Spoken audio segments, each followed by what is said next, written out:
We go live now.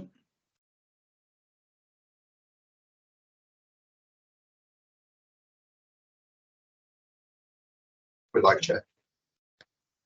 Perfect. Thank you very much. Okay, welcome everybody. This Scrutiny Committee meeting is being conducted on a hybrid basis in accordance with the Local Government and Elections Wales Act 2021, which will operate alongside the Council's standing orders. The Council's standing orders and code of conduct will apply at all times during this virtual meeting in the same way as ordinary meetings, and members should conduct themselves accordingly. I remind members of this meeting is being live streamed to the public. Please can those attending switch off your cameras and mute your microphones when you are not speaking to ensure there is no unnecessary background noise. Because I am chairing the meeting, I will keep my camera on at all times. Can I also remind members to ensure that their chat function is switched on and to use that facility to indicate to me when they wish to speak on a particular item. Please do not speak until I invite you to do so, and remember to unmute your microphone and switch your camera on.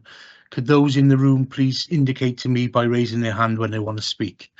A recorded version of this meeting will be uploaded for public viewing as soon as possible after the meeting. Welsh translation of the proceedings can be provided upon request. The images and sound recording may be also used for training purposes within the council. Thank you very much. So, moving sort of past or on the agenda, have we got any apologies, Neil? Councillor Pym and Councillor Craffu, Chair. Okay. Any other apologies to note from anybody? Did you say Councillor Mudd as well, Neil? Yes, Councillor Mudd, the leader's giving apologies for this meeting. Yeah. Any declarations of interest at this stage?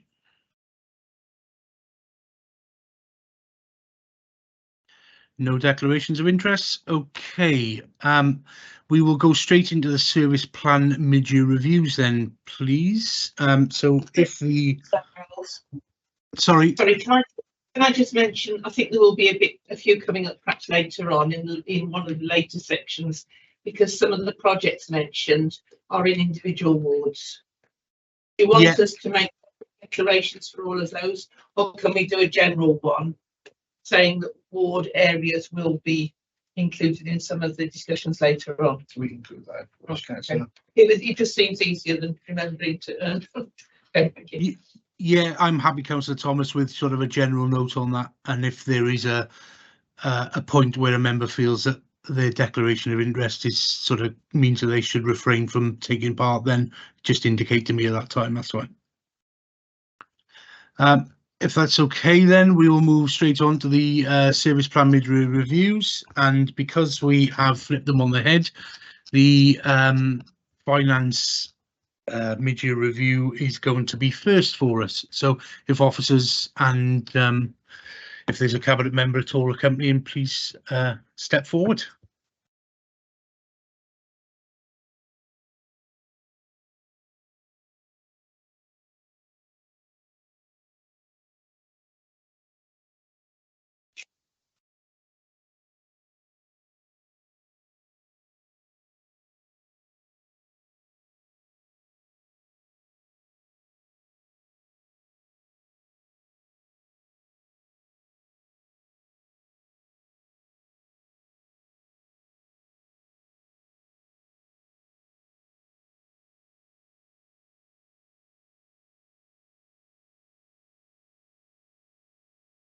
Thanks, everyone. I can't see name tags from here, so you'll have to forgive me. Would you mind just going down so I can make a note of who we've got? I think I know most, but just make sure I got some names right. Marion, do you want to start your end? Is that all right? Yeah, thanks, Chair. Miriam Rushworth, head of finance. Emma Johnson, revenues and benefits manager. Thanks, Emma. Rob Green, assistant head of finance. Thanks, Rob. Richard Leake, service manager, procurement and payments. Thanks, Richard. Chair. Yeah, all right, we know you, Reece. Myron's not letting me speak. Reece Cornwall, Director of Corporate Services. I didn't hear what Marion was saying. Chair, I was just going to say we obviously haven't got a cheaper to audit at the moment, so obviously missing that. And head of customer services manager is also ill today, so she also can't make it today as well. So we'll try and cover, but we may have to take a few things away if it's into the details of it. No problem. Thanks, Marion. I don't think we've got a cabinet member representing this service area to introduce. So Rhys, I don't know if you want to say anything or whether you just want to hand straight over to Marion. It's up to you. Only very briefly, Jay, because obviously you've got the 3 service areas that make up corporate services across the organisation today. I think that's finance with Myron, law and standards, and people policy and transformation. So, you know, it is essentially the corporate part of the organisation and all the stuff that makes everything else move. So, over to Myron. Thanks, Chair. Thanks, committee. So this is the mid-year service plan review.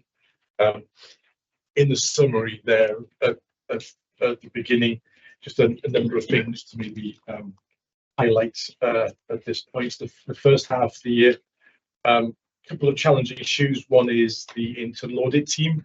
We had a lot of our auditors leave in quick succession, and we've had to do a lot of work to try and manage the risk that came with that. I can give an update on that if the committee wants.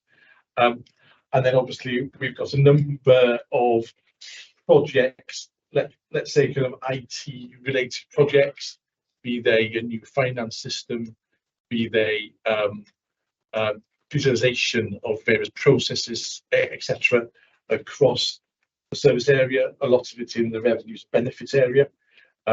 So we've been busy on those for the last sort of 18 months now, and those projects continue. And those have been sort of the 2 major issues that I would highlight for the first six months. In terms of the day-to-day stuff, I think that we're showing good performance across the piece. And the customer services team have had a lot of changes, and therefore there is a red indicator there, but all of our other performance areas are either green or just amber. So we're kind of holding our own there reasonably well. And obviously the organisation has a number of council-wide risks that are kind of, you know, that are sort of in this area, like the budgets, etc., as well. So obviously with my section 151 hats on, and also Rob, of course, with the kind of detail, we're obviously dealing with a lot of those higher risk areas alongside the wider corporate management team.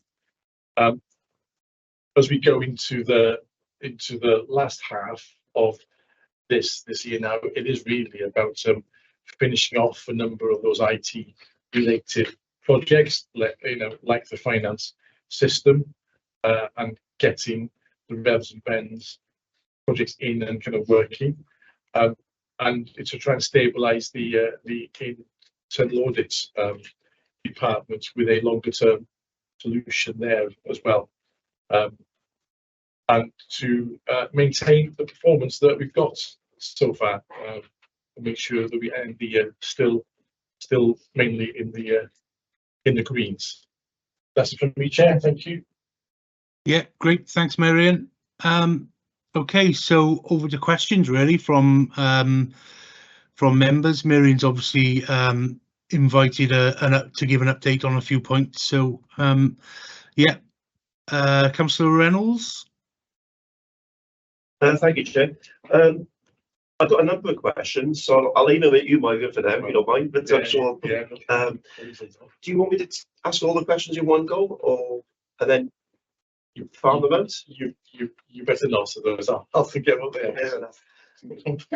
I mean, you've actually got one of yourself, to be honest. I was going to ask for an update on the auditor situation. So yeah, if you could provide something about that. Yeah, sure. So I'll take that one. So we're just embarking on a second round of advertising. The first time we advertised, we found 2 auditors.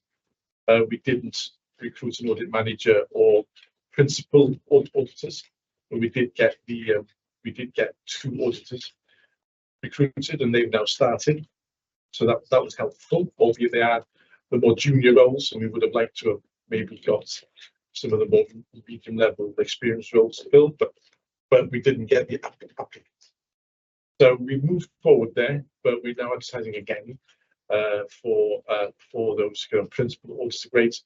We've done a small restructure, created a senior auditor role there. There was a weakness in our structure, so we'll see how this round goes now. Closing dates for those, I think, is the end of this week, beginning of next week.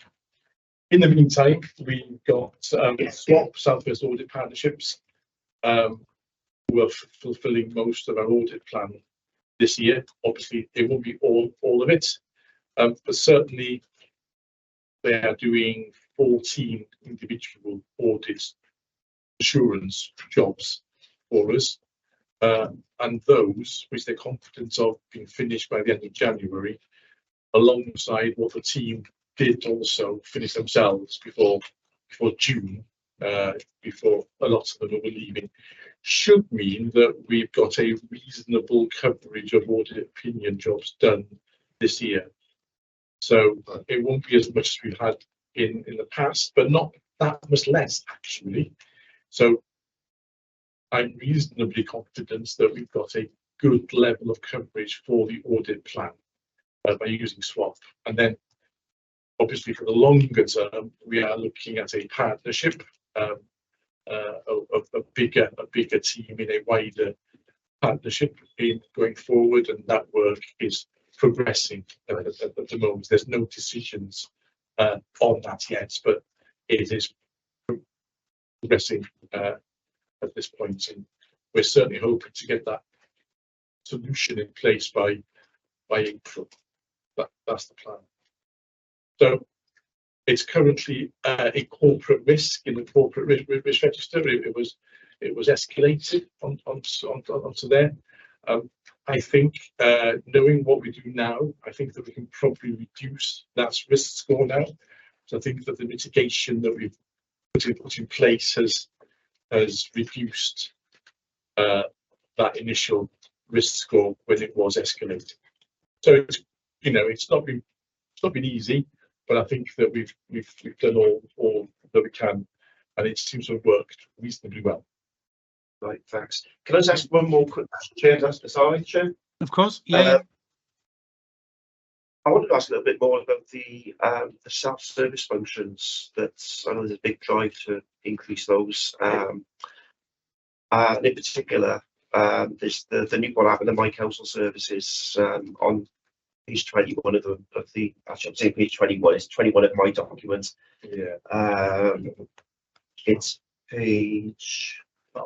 I think it's page 12 of your document, where it talks about the Newport app and the My Council services. Obviously, that's only at 5% at the moment. Yeah. Due to be completed by March of 2025. So what I was going to ask was, how is that going, first of all? And also, could you provide some reassurance for our more non-IT literate population? I know we're having a big drive to get things online. So I'm not sure train of thought there really, but yeah, what provisions have we got for the non-IT literate? Not everyone's there. Yeah, exactly. Yeah. So we've got 2 individuals in our customer services whose roles is to develop that system into council departments and functions. And what that does, it enables that sort of seamless front of house, the customer services team, to interact with the back end service areas that essentially fulfills customer requests, etc. And MCS is the kind of system that kind of does that by building it appropriately. So what they've done is that they've actually done this for a number of areas across the council, but there's a lot that hasn't yet been sort of done. So their role is to sort of slowly but surely start to roll that out into more areas, because then you have a more seamless experience, then a better experience. So progress, has been, that's one of the areas where progress has been slower than I was expecting, but they've been busy also with the 3 weekly bin collections that we've introduced this year that needed or that necessitated a lot more work on changing what was on what had already been developed there. So they've been pushed off track a bit there. In terms of the assurances that you are seeking, but we still have a face-to-face function of the central library. They've got some computers there as well, which people can help with if they want to do things online, but at that location. So and we've obviously still got the phone call system as well. But like many organisations, we are moving towards self-service wherever possible, because that is much more efficient for us as an organisation. Yes, obviously it's just important we don't leave people behind, isn't it? Because I mean, some people, not necessarily age related, but maybe do with disability can't access the library, can't get there. Yeah, and that's where the face-to-face function at the central library does come to its own.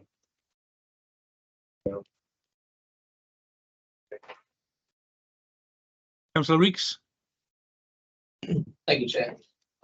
Myra, just following on sort of vein from what Councillor Reynolds was talking about in terms of the IT, sorry, in terms of the new finance IT system, we've gone online in March 2024, and you've mentioned there were some issues and challenges, etc.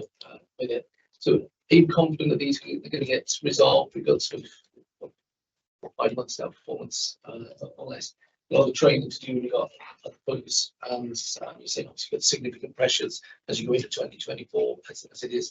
What's your general feeling on this, and how confident are you that this system is going to be deliverable? Well, I know it's to Rob in the first instance now. Yeah, so it has definitely been a very difficult process. And so where we are now, so it's the middle of December, we are now in the back into testing the new system. So we had. I'll go into all the details. We had a handful of issues that we were struggling to overcome, and it kind of left the project in a bit of a state of flux, perhaps say 2 months ago.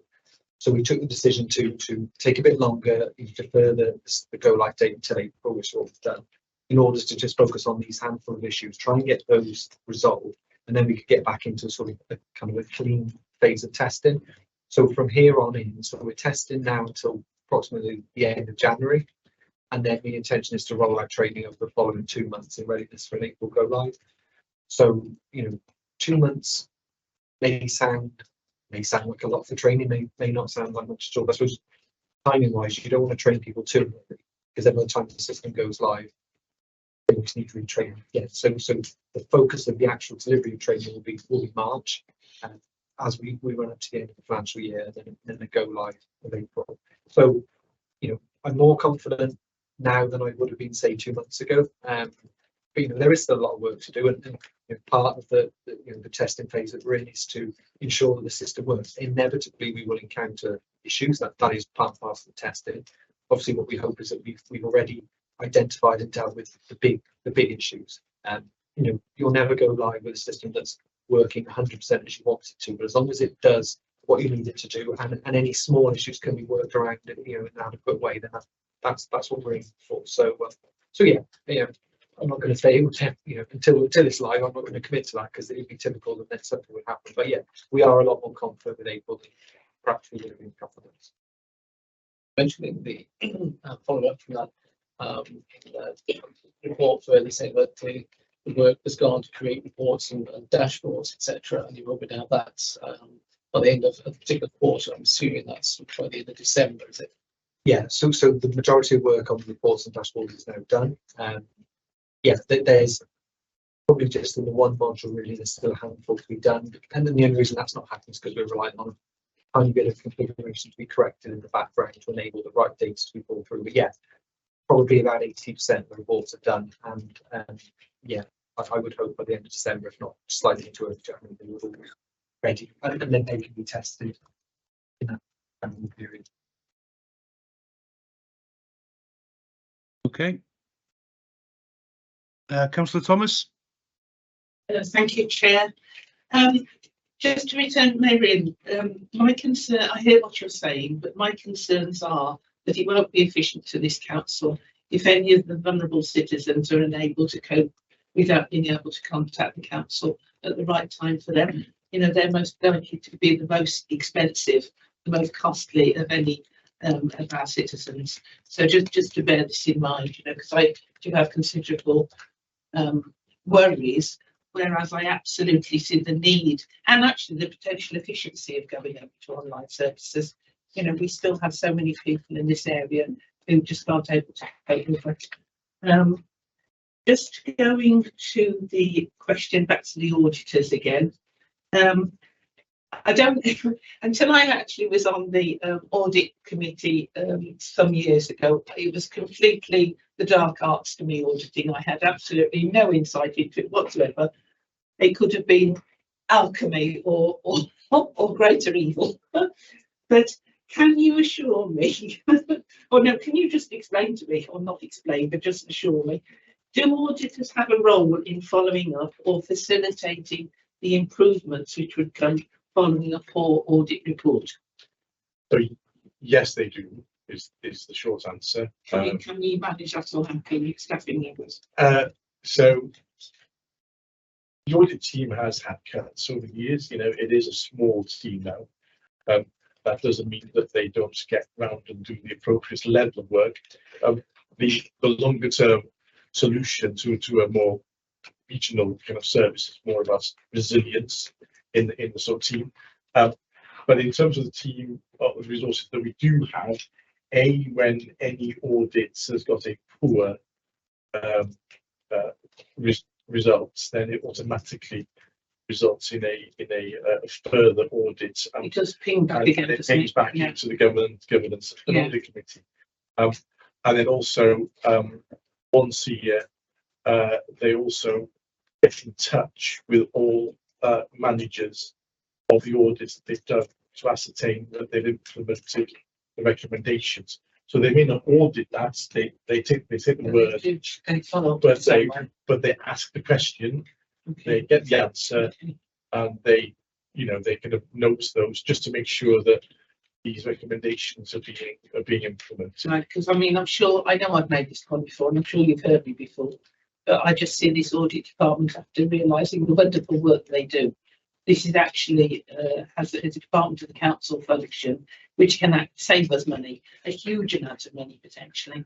Yeah, I mean, mainly there to provide assurance, you know, that the way that we're supposed to be carrying out. But if there's failures, it can be so expensive. It's either. That's right.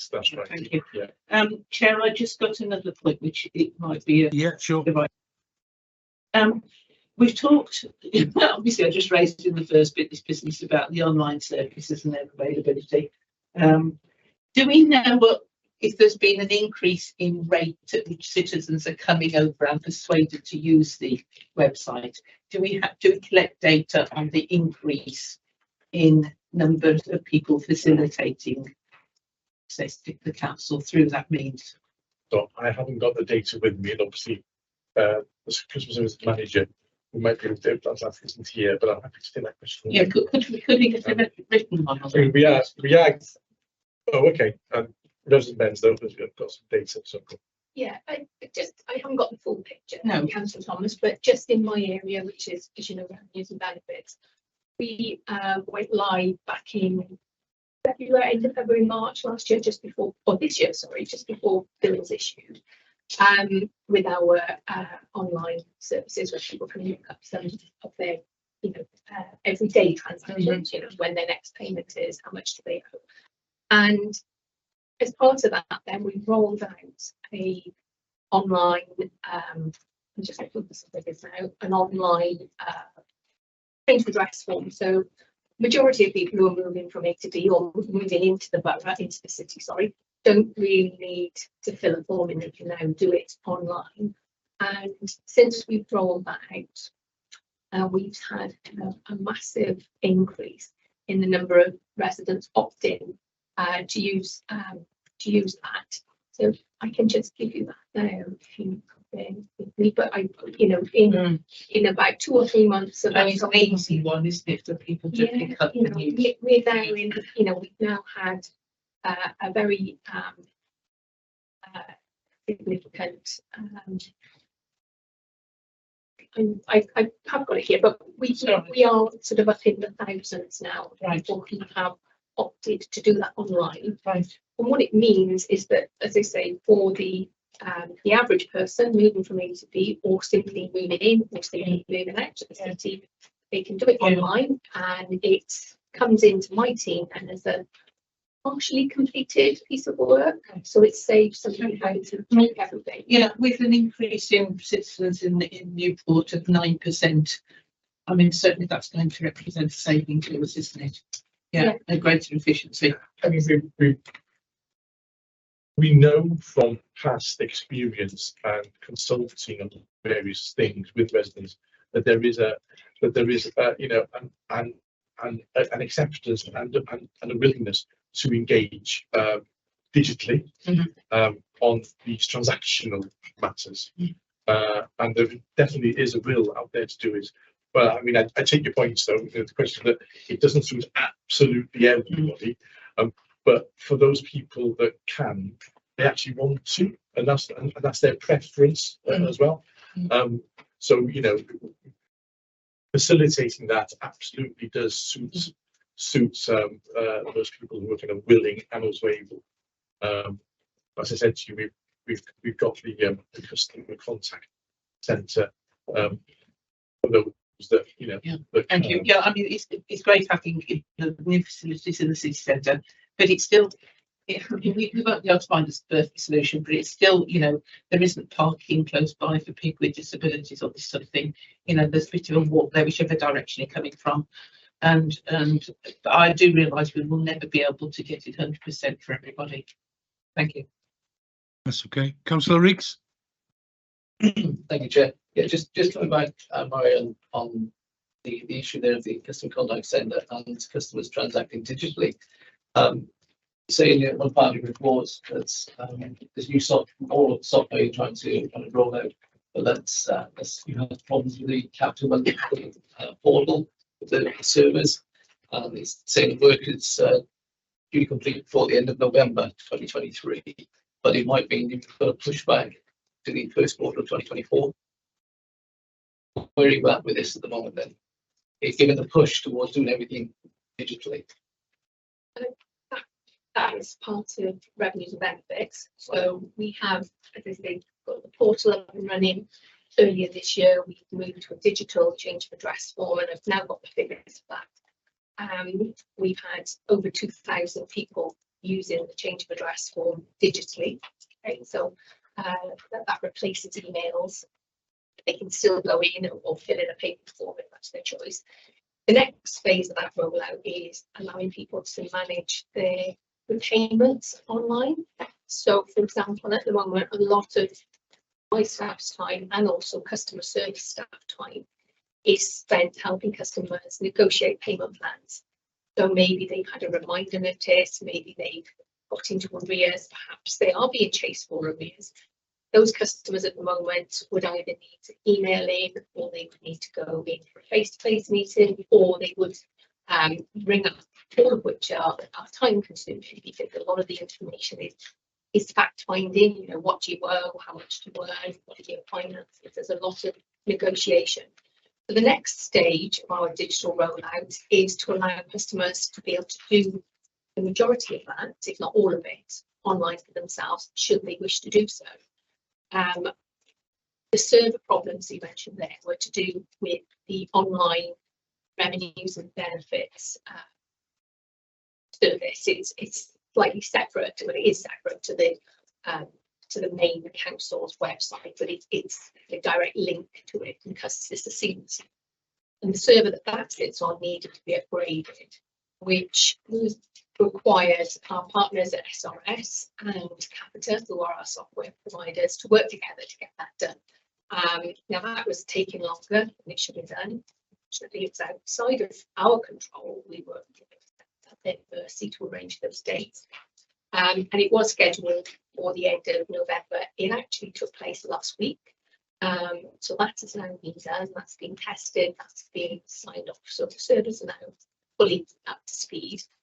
And now this week we have a meeting set up later this week with our software providers to roll out this next stage, which is the arrangements, customers to do their own arrangements online, which once that goes live will make life easier for a lot of our customers, and I'm hoping they'll engage because it means that there's less embarrassment. They can do the majority of it themselves, but also most importantly it frees up customer service time because it's lengthy on the telephone, and also enables decisions to be made more quickly. And there's also a facility in the online services whereby if a customer, the arrangement that they're proposing doesn't meet our stringent guidelines, our, how we want it paid back, that then automatically connects to one of my team, which means that they will gather the information from the online form, and then they can contact the customer to actually work out what is the right way forward for that particular customer, which enables us to give a much more personal service because it's directed at those that need it. Thank you. There's a lot happening in this kind of space at the minute because we've obviously got some new websites developments kind of ongoing that will bring with it opportunities and also improvements. But as Emma has just explained, we've also got system capabilities that we need to embed, implement, switch on effectively, and that sometimes brings with it some sort of IT requirements as well. But we are moving in the right direction in all these things, and just creating choices for people to interact with us, and hopefully for those that are willing and able, and there's a lot of it, to complete their interaction in this way. Which it gives more time then to say to people who can't actually interact. Yes, that's right. And we as a city we are growing, but we're not growing the departments, unfortunately.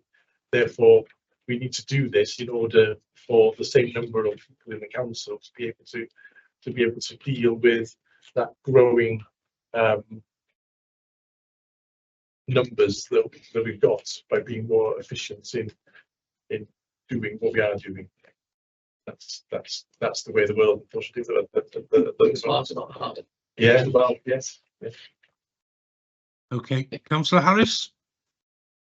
Yes, with the number of houses proposed in the new development plan, the income to the council improved. Well, we've certainly grown with the tax space. So looking at Rob here, we will probably get about 400,000 pounds a year additional council tax income.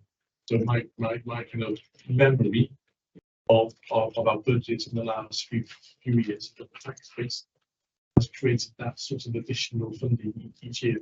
Council tax is only 25% of the council's funding. It's a very useful 25%. Income sources. Yes, it is, but we're much more reliant on the funding that we get from large government. So it's not the answer, but it does bring with it a contribution. Okay, can I come in before you do, Councillor Reynolds, on the customer service issues, Marion? The figures in the performance part of the report are not very good reading, for want of a better phrase, in terms of sort of the performance of us answering the telephone or not, as the case may be. Lots of drop calls. The time to answer calls has significantly increased, and noting the comments in there about some attrition of staff, those sort of levels of response of telephone calls are simply not what we expect, I think, as members, and I'm sure as officers, what you'd like to be delivering. So what are the plans to improve that?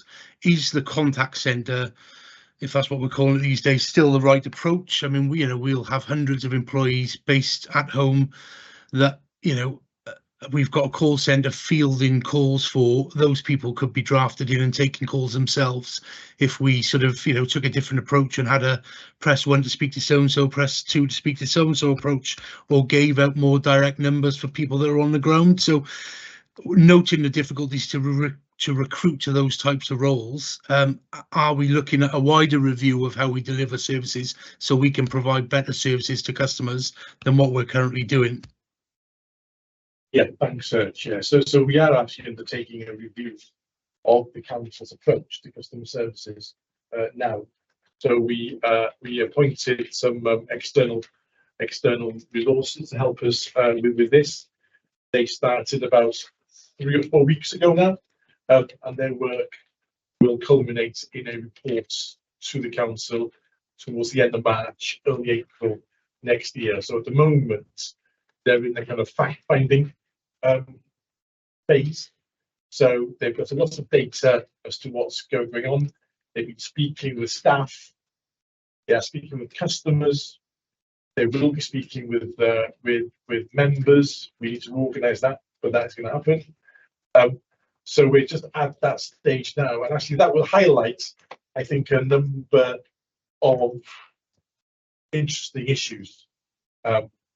And you know, there's a couple of them already emerging, which you know, I think it's probably best done as a conversation when the review is finished. But that external review is going to give us some insights that will help us decide where our approach may be best changed. I can't talk about conclusions yet because we haven't reached that point. We're only about a month into it, but certainly by next March, April, we will be thinking about what that means for how we take this forward. And you know, customer services. I mean, all I'll say at this point is that customer services is not about the customer services department. You know, most customers' issues and requests are fulfilled within service departments, which are reporting a pothole or a tree that you're not happy about, etc. And therefore, we need to make sure that we've got that holistic front to end approach embedded across the council, and the arrangement in place to make sure that that actually happens in that way. You know, the MCS system is just a way of enabling that to happen, but it doesn't actually get the job done. It needs to be embedded across the council. So your comments there about other people being drafted in, I'll just say it as a customer services is fulfilled by everybody in the kind of council. Really, that's what we're here for. So it'd be interesting to see what comes out of that review. I know that there's frustrations out there, and I'm hoping that this will help us tease out a few of the key issues, and we can try and resolve that either system-wise, people and organisation-wise, cultural issues, etc. I'm sure they'll all feature. Yeah, I mean, it's certainly, you know, I've experienced it myself last week, had an emergency out, you know, wanted to get hold of an officer of the council, and you ring through and there's a 35-minute wait to get through to somebody. So it's that's the sort of, you know, and again, I give up, and that will be another drop call on the list, if you like. And I sort of had to phone the police, in fact, because it was sort of something on the highway. So is there something we can put in place to deal with emergency phone calls that residents can sort of get through? I appreciate that people might circumvent the system, but there will be certainly, you know, highway safety issues. I would expect there to be a sort of emergency number to sort of get hold of the highways team or something like that. Certainly issues, you know, with traffic lights going down and those sort of things. How do we sort of deal with emergency calls then in the meantime? I mean, if it's needed, it can be done. I'll speak with the customer services manager when she's back, and I'll just go through that issue with her, Chair, and see what the pros and cons are and what the issues are. As you say, once that facility is in place, it does lend itself to a certain amount of misuse. Yeah. and you know, it's not necessarily helpful for real emergencies, as well as actually the resources the Wheeler Council have then got to focus on that line. If So what it's the ambulance service have to put up with.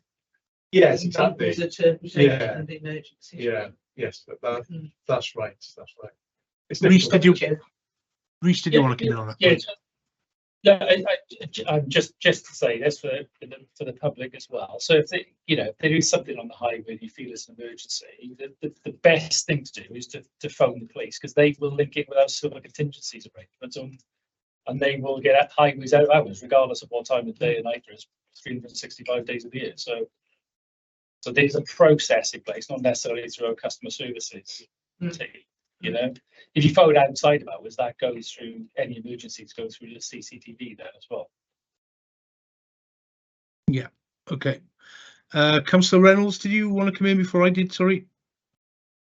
Yes, thank you, Chair. I've got two questions, but you've actually preempted the first one, so thank you for that. Okay. I was going to mention about the response times for the contact centre, but in particular the council tax inquiry line, which obviously that's dropped. The response times has dropped. This is looking really good. The main line obviously has increased. You would expect, as you mentioned, we're trying to persuade more and more people to go online and deal with things online. You would hope that there'd be a sort of a decreased demand there for the phone line, so the response times would hopefully increase. But I won't go too much of that now, because you've just answered Councillor Howell's in quite some detail. I wanted to ask a little bit more about the actual council tax itself, to be honest. When we look at the performance measures on page 16 of the report, the ones that are in amber at the moment, if I read this right, it's just under 55% of the council tax is collected. Presumably means that 45% of council tax is currently in arrears. Am I right in assuming that the majority of those arrears are from people that are struggling to pay rather than refusing to pay? And could you go into a little bit more detail? I know you've already mentioned about the measures that you take to deal with or to help people who are struggling to pay. Emma, you've already mentioned about helping with payment plans and so on. What level of engagement do you get with those? Obviously, there's a significant number of people struggling to pay for one reason or another. But I've been there myself, I know it's like. But what level of engagement do you get in terms of those people wanting to engage and wanting to sort their areas out and then recovering that money? Because obviously, as far as the council's concerned, we are talking pretty significant sums. Well, on the first one, the 50% mark of collection, that was as at this is at the end of October. Yeah. So Yeah. we were only 6 months into the year, so the most we would have expected to come, everybody had been on track would only have been 60% maximum at that point in time. Right, I've missed it. I thought it was 54% of what you would have expected to have collected by then. But you're talking it's Cumulative. for the year. Right. Yes, I think Apologies for that. we should have been a We're on narrative. track there. Yeah. So we are on track, Good. and it's only amber because it's ever so slightly below where it was at this point last year. But to caveat that, we have more people now paying by 12 monthly instalments, not the standard 10. So we've sort of spread our annual collection over the 12 months to allow people slightly lower instalments. Because obviously spreading it over 12 months instead of 10, Yeah. you can have slightly lower, which answers partly your cost of living question as well. So what we've seen is that our payment profile, if you like, is moving more towards the 12 monthly instalments now rather than the standard 10, which is the one that is the default. But we are broadly on track, so that's reassuring for you. And the second part about the engagement with our customers, you are correct. There are a significant number of people finding paying their council tax challenging. Last year, particularly this year, just as many people find. And it's going to get worse the way things are at the moment. Well, it seems to be with us definitely in the short to medium term. What I would say above anything else is that the vast majority pay their council tax and don't have it at the end of the year. So we would expect, you know, more than 96% of our customers before the end of March to have paid everything that they should have paid for this year, and they will do, because that is inherently what people want to do. Of the remaining people, maybe, you know, sort of 4 or 5% who haven't quite cleared everything, again, the vast majority of those will be on some sort of plan to, you know, enable them to pay it back over, you know, extended instalments, always with the intention of trying not to let them get further behind. So we keep up with the current year's charge and have an amount paid off on the arrears. If that makes sense. So you're not building up more arrears. And then there will be a smaller proportion again, a much smaller proportion, where we do have to take action to recover that money. We will do so through the courts, and then once we go through the magistrates' court, there are other options that open up, such as taking money as a small amount per week from ongoing benefits, or by way of an attachment of earnings order through, again, a statutory process that we go through. And then a smaller number again that are harder to reach, but they are always difficult customers to reach, and the cost of living has seen the numbers maybe increase slightly, but I'm pleased to say it's not significantly worse than in any other year. But in terms of engagement, the key to collecting council tax from any demographic is to make it, you know, easy for people to pay, and where they do have difficulties, being responsive and able to help them with measures. Now, I've already mentioned that we will do our best to spread out instalments. We will also have the individual plans. Everybody engages with us at a different point. Some people will get in touch as soon as they get their first bill to say, look, this is going to cause me problems. Like, I paid weekly. Can I pay you weekly? And we will obviously do our best to accommodate them. Other people wait until they get a reminder, or they wait until they get a summons. It's individual, but we are always willing and ready to listen, to engage. If a customer emails us, rings us, we do to help them out. We manage customer services, and obviously they take the first line of calls for our customers. And if there are arrears, if there are, you can see the payment profile, if it looks a bit erratic with the payments, the staff there are trained to say, look, you know, I can see your payments are a little bit adrift. Shall we sort something out now? And they will try and put things in place at that opportunity to nip it in the bud before it becomes a problem. Because once you do fall behind, it is a problem now, because we're talking fairly large sums of money to cash out. I was reassuring that, you know, from what you said, there seems to be so many options that you take in terms of helping people before you start to get down the line of enforcement and so on. And it's also quite reassuring, actually, that you say 96% or so pay in full on time every year. So we're talking relatively small amounts of money for those who are struggling, and then smaller amounts for those who are, you know, really struggling, where you're really struggling to reach them. So it's not as big a problem as maybe I thought it was. I think, you know, 100% is a large amount of cash, you know, in terms of money. So it, you know, it can't be ignored.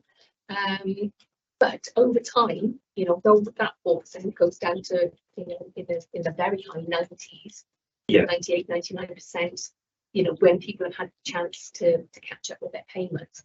And like I say, I think inherently people just don't like to be behind with their bills, and they will take every opportunity to engage with us. There are a small number, though, that are harder to reach, and those are those we can still work to do.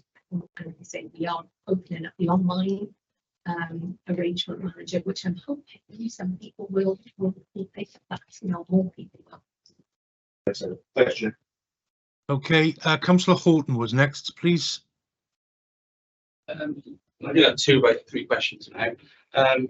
Sticking with what we were just talking about then, what is the uptake on the 12-month plans? I've never heard of it before.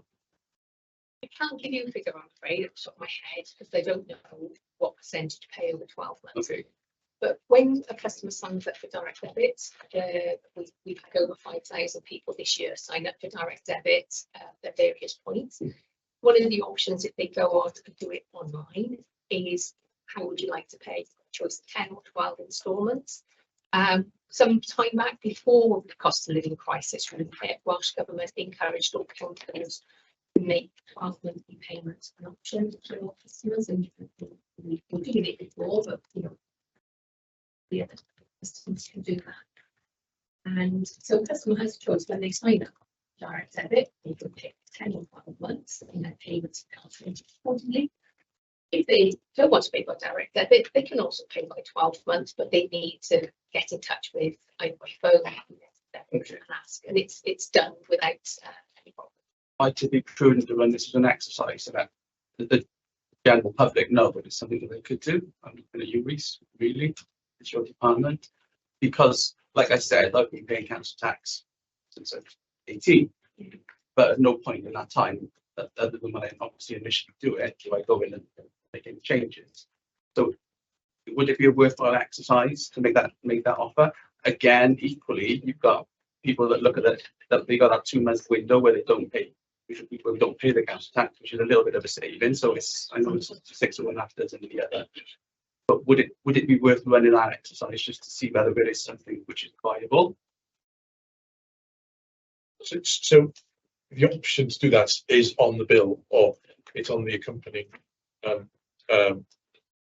But let's be honest, once you have it's set up, isn't it? You just make the amendments. We as the consumers don't go in and change that. Yeah, I mean, it's certainly out there, so it comes with your built-in option. It's on the council website that it's an option. If you go online and set it up, it absolutely is like an option. You know, we're not silent on it for sure. Yes. I've never paid enough attention because of my council tax. I know you've got to pay it. So just. Reece, go on. Do you want to come in? Yeah, just to come in on this, and so I think if that is a recommendation of the committee, that's entirely up to the committee to make a recommendation. I am conscious this is a 6-month performance review of the previous 6 months. If the committee would like a separate conversation around council tax, etc., perhaps that's something else you want to pick up as well, because I think we're strayed into more about how council tax works rather than how we've done for the last 6 months on this point. Yeah, point taken, Reece. Yeah, I've got that. The other 2 questions were firstly around the low percentage. Some of the low percentages which are shown as it's shown as green in the RAG report, which are due to be completed by sort of March, April next year. Are they in the previous 6 months? Are we looking at sort of a linear number? So are we expecting month on month to achieve our target, or are we looking at big step changes toward the tail end? Yeah, there is a degree of subjectivity here, of course, and certainly when we've done this, we have made sure that where we have got, say, a small-ish percentage of the 6-month mark here, if it has got an end date of, let's say, March coming, you know, only 4 months away now, that we were confident that was going to be an acceleration or not. So we tried to make sure that we were cognizant of that, because these things rarely do work in a straight line, you know. And then the final question is, again, we mentioned the budget quite a few times. Obviously, we're going to be coming into budget talks. Yeah, we're not already in them. And one of the things which has been mentioned quite a number of times is the level of staffing that we have. And are there any, within your assumptions that have been made moving forward with this review, are we looking at, with the budget review coming up, are we going to be losing vacancies, as in taking them out of the structure because they haven't been filled?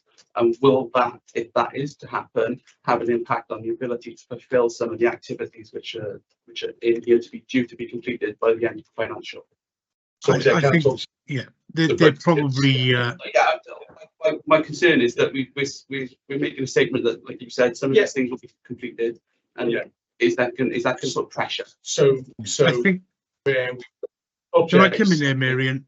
Marion, can I give a minute? I think those questions are probably preempting the reports that are going to sort of go and be discussed with Cabinet and not to be answered here, if I'm honest. I think those need to be firmed up first as budget proposals and consulted on before being passed on to us. That's my gut feeling on it. And I think Reece was probably thinking the same thing, because I think you wanted to come in as well.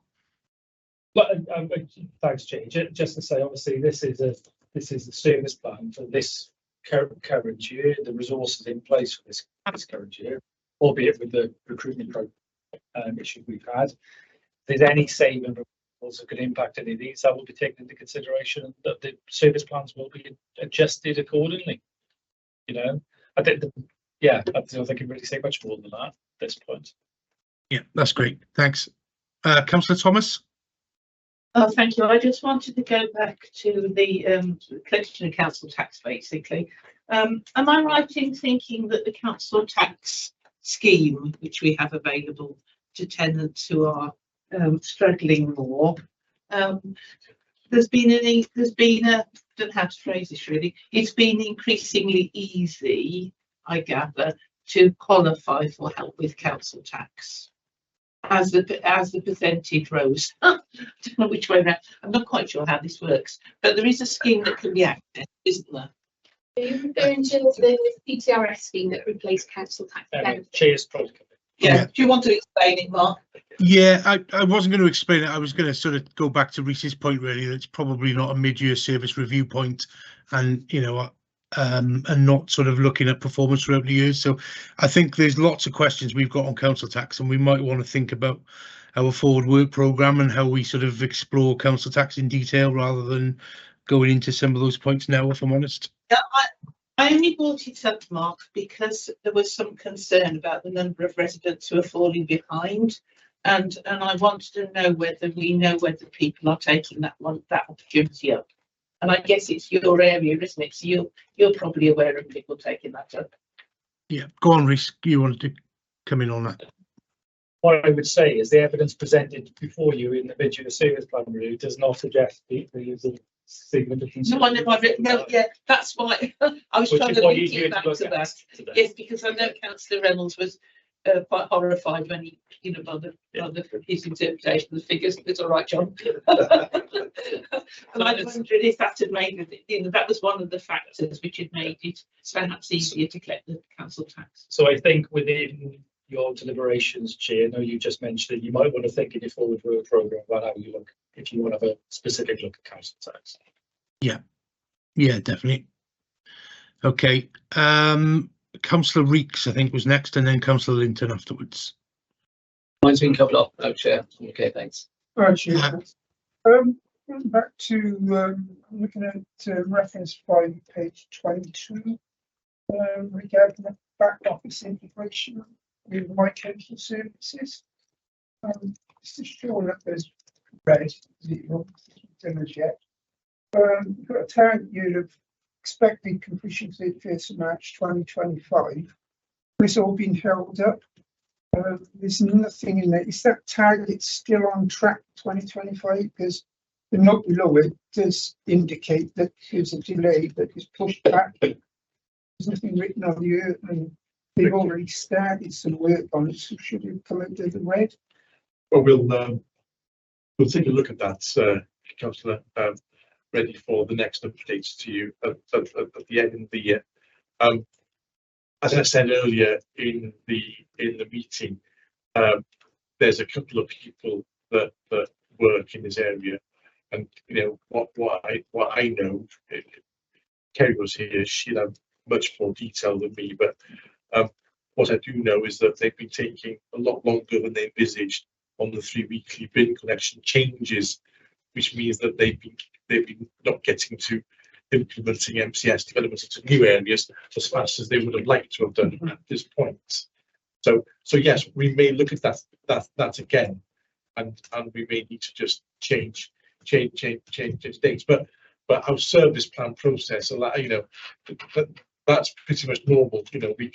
We can adjust these plans. These are medium-term plans, and therefore we will update them. So I think your point is well made, and it's something that we do need to keep a constant look on. And Chair, just to come in, and that is something that will probably be impacted by the customer services review as well, which we'll have the findings of. Yeah, because obviously the MCS system and how we use it and where we use it will be, I would imagine it will be featured quite heavily in that external review. So we may have to change emphasis then as well as we react to what we learn. We'll see. Okay. Any other questions on finance 6 month reviews? Okay, thank you very much, everybody. Thank you, Chair. Thanks.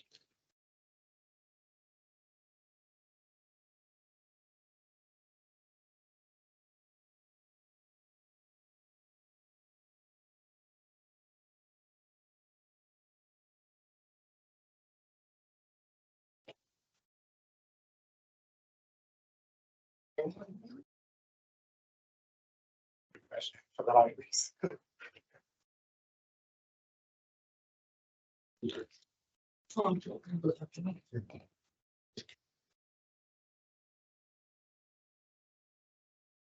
Hi, everyone. I mean, not sure. I can see Liz, and I can see Leanne. I'm not sure who sat between Rhys and Leanne, sorry. So Mike Wallbank. you deputy head of legal. Is that, yeah.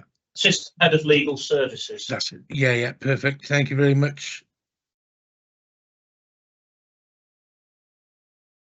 Perfect. I don't think we got a cabinet member again. Rhys, I don't know if you want to add to what you said earlier or just let Liz crack on with a quick overview and then we go with questions. I know Liz is looking forward to this. So I'm just just crack on. I'm just going to run through each part of the service. So starting with legal, part of that this year, Mike has been settling in well since May. He hadn't been with us long last time he came to the committee, but since that time he's undertaken quite a thorough review of some of the job descriptions of the solicitors in the team and looking at the structure. He's done some really good work with rearranging the expertise of the solicitors in the team so that we fully support some of the bigger council-wide projects. We're pleased to report that part of that review has enabled us to recruit a second trainee solicitor or to advertise for a second trainee, and we also have now 2 apprentices within the team, one a legal officer and the other a more admin-based role. We're currently looking at trying to reduce locums as much as possible. We've had a few staff members leave, so we have had to increase our reliance a little bit on locums, which has had an impact on the budget, as you would have seen. But some of the measures Mike put in place in terms of job description reviews will hopefully help us resolve those issues fairly soon. We are seeing people applying for the posts that we're advertising now. The only other update on the legal side is that the case management system has been further embedded into the team. People are using it a lot more than they were initially, and Mike's done some really good work kind of encouraging people to make more use of it and to address any training needs that the team may have had. So moving on to DEM services, the biggest part of Leanne's work, I would say, has been around voter election reforms. And the team's done a lot of work on voter ID and making sure that's been up and running as required. They've done a lot of promotion of that through various means, and Leanne can tell you more about that if you'd like to know more about the promotion of that. Next stages on that are looking at polling stations. That's going to come in the next quarter. Appreciate not much has happened with that, but the boundary reviews have had to be taken place and updated on the system. So next quarter we'll be looking at more progress in terms of polling stations. and also postal votes that will start to have. There's been a few teething troubles for all local authorities, but Leanne can give you more information about that if you'd like it. There's been a lot of work taking place around member training, so a new programme of training for members. We've seen a really good uptake of code of conduct. I think we've got 100% trained. We've got some new eco training that's been put in place, and the scrutiny chairs received some training. There's some further scrutiny training to come. Leanne's undertaken a restructure of the team, which has been implemented, and some new team members are settling in well to help predominantly with the elections side of things. Customer satisfaction, the survey has been developed for engagement as well. We're looking to take that forward in the next quarter. And then moving on to the registration service, I think we reported last time that the Stopford diary system had been implemented and was up and running. All of the team have been trained in that now. There's some partial implementation of the system, but full implementation has been delayed slightly so that it fits in with the new introduction of the NCC website, so that relevant links can be added and it can all work together properly. So any work around satisfaction surveys and ordering death certificates, birth certificates being delayed a little bit just to tie in with the introduction of the NCC website. I think that's it. Me, I'm happy to answer any questions to that. Yeah, thanks, Liz. That's great. Councillor Reeks, first hand up. Thanks, Liz. Just picking up on what you said about the electoral reforms. Obviously, but this is going to be some point in the next 12 months, general election coming up. If this would be called sooner rather than later, how ready is the council to putting these reforms on? What challenges do you still have in front of us? Yeah, so obviously the change in legislation came through last year, but that has been implemented incrementally through UK government. So at each stage, we've been working to implement them on the right date and get through. So the first section was around voter ID. So the portal for that went live at the beginning of this year in January. There was a bit of an embargo on any communications in Wales because at the time UK government wished to hold fire for the local elections in May in England, which was the first time voter ID would be used for polling stations. So since then, we have been carrying out lots of community outreach. The team have been going out, thinking of community connectors, prevention and inclusion, and the organisations that we work with in the community to spread the word. There's also some planned engagement after Christmas. So you can use the more traditional methods, I guess, like social media ads, digital boards, that kind of thing. The second big element then, which at the time of writing this 6-monthly update, so this was up to the end of September, was we were waiting for the go no go around changes to absent voters, so mostly postal votes, postal stations. So there are some challenges with the processing. I think the divergence between UK government legislation and the local elections and Senate elections legislation does create a bit of a challenge. So there are some different processes to navigate depending on whether the voter wants to have a postal vote in all elections, UK elections or local elections. So, along with the other local authority from Wales, we've been working together to try and navigate those issues, work with our system suppliers, through the Association of Electoral Administrators and the Electoral Commission, and obviously talking with the Department of Levelling Up Housing and Communities. That all being said, it has gone live. So it is in place. I think we are still in a place of ironing out some of the issues. Some of it is around, if you're a voter in England, you can go online and apply for all types of votes in one place.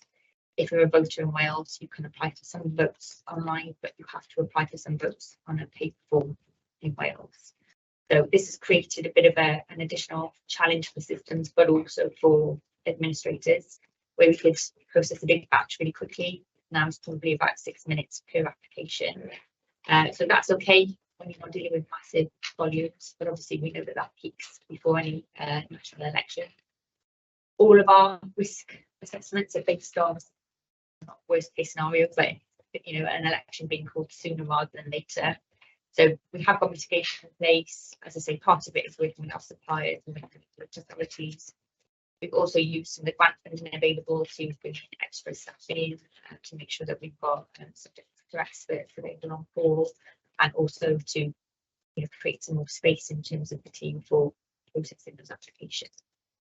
So I think one of the first tests of that will come in January. We will have to do a bit of a refresh on some of the people that are almost falling off the list for proxy for postal votes.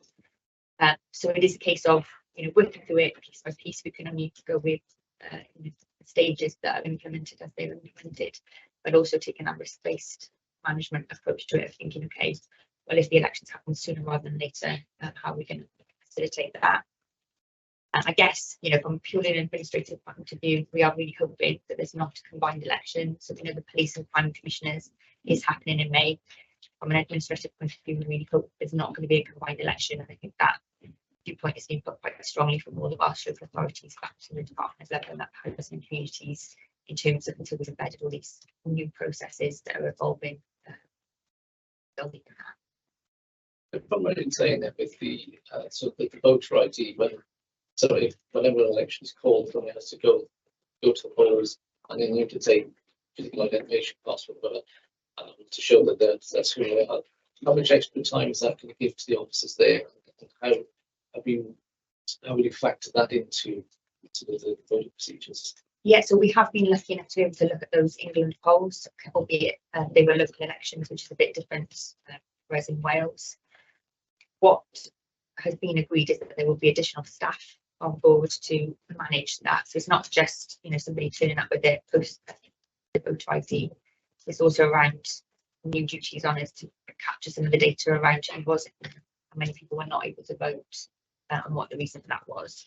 So we know that for the next round of elections there will be that additional funding and we'll be able to put that in place.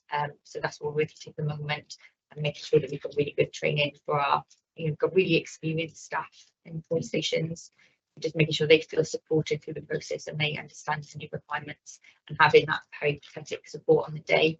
So when we've got our floating staff, they're able to go and support where needed on that polling day. So as a council, we'll make sure that as many people as possible get the chance to vote.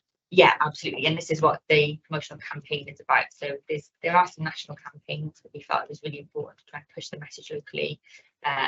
Also focusing on those groups which might be more at risk of disenfranchisement. So as I say, lots of community outreach this side of Christmas, and then some, you know, traditional modes of advertising afterwards. Can I just come in on the same point, if that's okay? I know there's a few hands up. Because the sort of boundaries are changing for the national elections, and Newport West is going to go in with Llun, so sort of Risca and that sort of area. Are we agreed with Newport, with Caerphilly Council, sort of how we'll manage that? And I presume that'll sit with us as Newport, and are they included in our promotions, or Caerphilly Council doing those promotions? Yeah, so I guess the voter ID is a little bit different because that is around getting our constituents in Newport away. But in terms of how do we administrate the new boundaries and go to poll, yeah, absolutely. We're working really closely with our counterparts in Caerphilly. We've made sure this was a really big job beyond this 6-month update, but in the last month we've made sure our systems are set up effectively by boundaries, and we still meet on a weekly basis then to make sure that we're on the same page and manage to manage any risks that arise together. Yeah. Great, thank you. Councillor Harris, I think, was first. Well, a bit like that, but polling stations, will Caerphilly look after this line part and Newport look after this line part? Yeah, so that will be the case for the new boundaries. They will be separated as such. What was Newport West will be Llun. So there will be probably the same polling stations and the same staff being used. But this is where we have to make sure that we're working together so that, you know, we're effectively being a conduit and making sure that they set up with the resources they need to deliver. And will all votes then come to Newport to be counted? We haven't gone as far in the plan yet as to decide the venues for the counts, but I would say it's likely that there will be 2 separate venues for the different areas to count. Some of it is around managing the distance, the boxes to come in, but yeah, we would certainly be provide an update on that as soon as we're at that stage of the planning. I think all this committee needs an assurance of is that you're on that and you clearly are, so that, you know, that's great. Yeah. Councillor Linton and then Councillor Reynolds. Right, Chair, thanks. It's clarification. Around photo ID, for those that haven't got passports or driving license, I know a few people haven't got both, so I'm really up to date. So there's, I think, 24 different forms of ID that people might have. Right, so Already there that are they can the use. forms. Yeah, so that's part of our promotion to let people know you've already got this, that's fine. If people don't have any of those, they can apply online for a voter authority certificate. So it's an online application, but we can support if people have not got the digital skills to access that. And then they will get a form of ID for free. So it's not an obstacle to anybody who wishes to vote. Okay.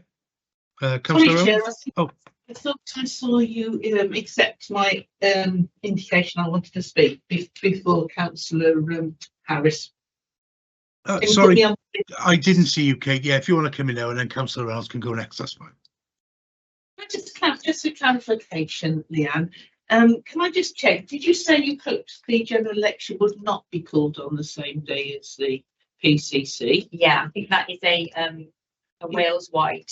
Right, because I'm quite surprised about that, because it worries me that we're being a bit profligate here, or whoever decides, obviously, on the general election, which won't be a decision that's made here in Wales, is going to be quite, you know, it is expensive for us to run these elections over different days, isn't it? I'm quite surprised when you said it was a Wales-wide decision. They didn't want it there.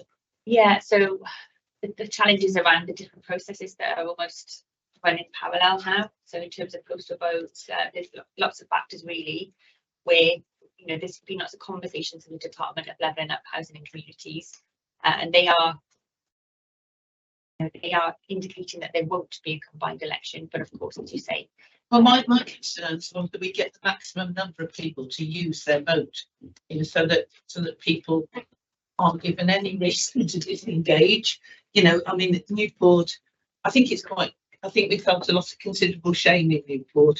You know, we had, I believe at the time of the first PCC election, we had the only area in the country, I think, which didn't have a single vote cast at one polling station. You know, and really, it's a lot healthier for democracy if people have. I know we can't influence it, but I would, you know, but I do think that we would hope that all possible reasons for people to turn out and vote were in place. Yeah, you're right. I think, you know, we do see different levels of engagement depending on the election itself. So you're right, there are some differences. But it's quite a lot of money, isn't it? Was it about? I can't remember the figure now. I have seen the figure in the past, but it wasn't an inconsiderable amount of money it cost. So there's going to be a lot of money, I think, down the drain, you know, if we have it on different days. Yeah, I think, you know, you're right about the costs involved. Considering they told that, that savings will be made, the central government believes savings will be made by cutting public services. This means every council, well, most councils will receive that money, and I just don't want to think of us wasting anything unnecessary that could be provided towards our, you know, our citizens in Newport. I think everybody would agree with me on that. The budgets for the reserved elections, so obviously that sits outside of the council budgets, just to be clear on that, but you know, absolutely they're paid for by UK government. Right. Yeah, I was just going to make the same point, so thanks, Leanne. And then Councillor Reynolds, I believe. Thank you, Chair. I was actually about to make very similar points to Councillor Thomas about the, like I see the pros and cons of having two separate elections or having them on the same day, in terms of not only the costs, although you can explain them with the budget being separate anyway, but yeah, asking people to turn out in two elections, especially in, I think in like the PCC election in particular, where turnout is traditionally very low anyway. Yeah, but like, obviously with the two separate processes, I can see the problems with that as well. So I don't envy that problem at all. We are planning for separate and combined. Yeah. Case, so yeah. You know. But my main question, to be honest, oh sorry, yeah, my main question was actually about the registration service, in particular on the executive summary on page 3. there's a reference to an ongoing review of the need to rely on casual staff. I suppose it's a double-edged question, really. I mean, first one is how big an issue is that in the registration service at the moment, and has that review highlighted anything at the moment in terms of improving the situation? It's an ongoing review. It's a really difficult situation to manage because of the way the staffing structure is. At any point where somebody's off sick, you need to fill that role, and that needs to be filled with a casual member of staff. We try to limit that as much as possible, but the way the bookings work, for example, weekend events, that's always going to require casual staff, but that is an ongoing piece of work that there isn't an easy answer to, so it will need more consideration. Yeah, that's why I was asking how if there's a review highlighted anything, because as you say, there aren't obviously answers to that. Yeah. I just wondered whether anything had come up as. I think it's right saying it's reduced a little in terms of the new structure that they've got, and the new system once it's fully implemented will help a bit with that, because appointments can be freed up more easily. Registrars aren't waiting around for people who aren't going to turn up, because people can go online to cancel their appointments. So we're hoping that will ease things a little, but as I say, we can't find an easy solution to that at the moment. Yeah. We're considering options. Okay, thanks, Liz. Councillor Reeks. Thank you, Chair. Just want to confirm I'm reading this right. If you go to page 36 and you've got of your service area finance forecast, and I'm only saying that you're forecasting that you're already at 65,000 to spend on what you budgeted. Could you just give that a little? Leave that a little in terms of why? Yeah, that's predominantly due to what I reported earlier in terms of the use of locals in the legal team. They're hugely expensive. You do without them. Risk could have got certain positions filled, for example, in the childcare team. They're very difficult roles to fill, not just by us, by people already in the UK. So we've been struggling to fill those roles, but as I say, we've recruited 2 trainee solicitors now, which that's aimed at solving that problem in the long term.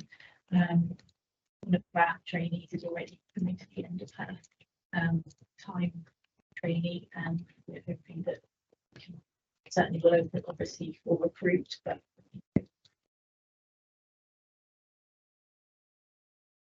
in the team, by freeing up another training role, we constantly have the rolling program of being able to put our own talent in the team.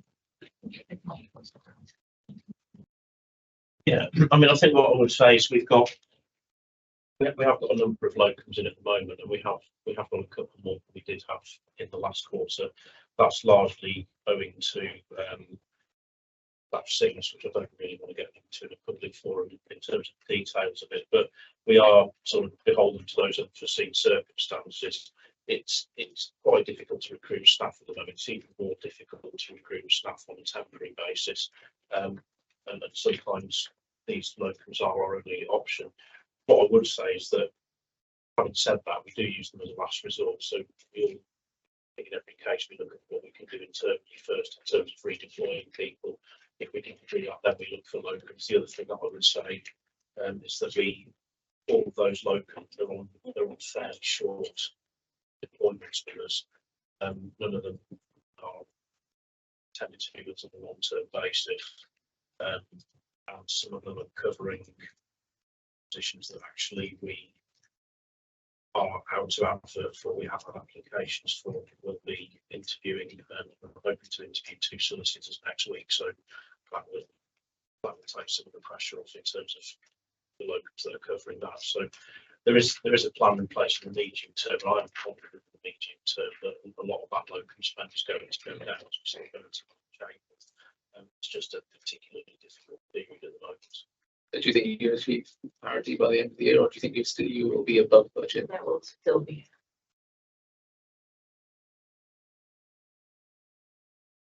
I would just say in most of the service areas and the corporate service areas, the vast majority of the budget is staff related. Tracy's is different. It's got the assets and IT budget. Certainly isn't mine, it's primarily staff related. In situations might find himself under a number of sicknesses and also having to cover that we've got off year inevitably an overspend of the budget, and there's no other budget within the service area to offer. Across corporate as a whole, slightly underspent.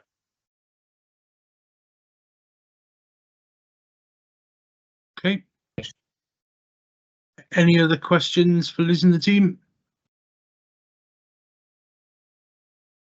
Actually, Chair, can I just, is that trainee solicitor's post, is that the equivalent to doing articles? Yes. Oh, right, okay, so that's good news, isn't it? Yes. Yes, we've been able to let them follow their professional development fully then. Yeah. And take on the whole duty matter. Thank you. So let's just jump in on that bit then. What's the retention on the trainees when they qualify? What's obviously we've given them experience, lots and lots of experience, which then makes them attractive to other private companies. What's our retention like for you guys? We don't know yet. We've just got our first one. Previously, As far as I'm aware, we haven't had trainees previously. Okay. So, well, not for a long time anyway. So it's something we've reintroduced about a year ago to start. And you spoke about the apprentices as well, didn't you? So what are the apprentices? What's their vocation? So one is paralegal type. Yeah, one is a trainee legal support officer, so they're training up to assist the legal support staff with supporting lawyers. Potentially to go a bit further, that role is fairly open, isn't it? So there's quite a bit of scope for the applicant, for the candidate to progress in that. The other one is in the legal support team, which is what was corporate admin, and they will be studying for a business administration qualification. So both of these positions have got a qualification that goes with it, and they'll be supported to go and study for an outside qualification and get that. And just on your point about retention, I think that sort of thing helps with that. I think it gives staff something to give something back to them in a way. So we'll be looking to do higher apprenticeships as well. Or if that's a council-wide. It's just a higher level of education that comes with it. Yeah, I think with the paralegal type role, there's the option to move on to that subject to funding, of course. Yeah.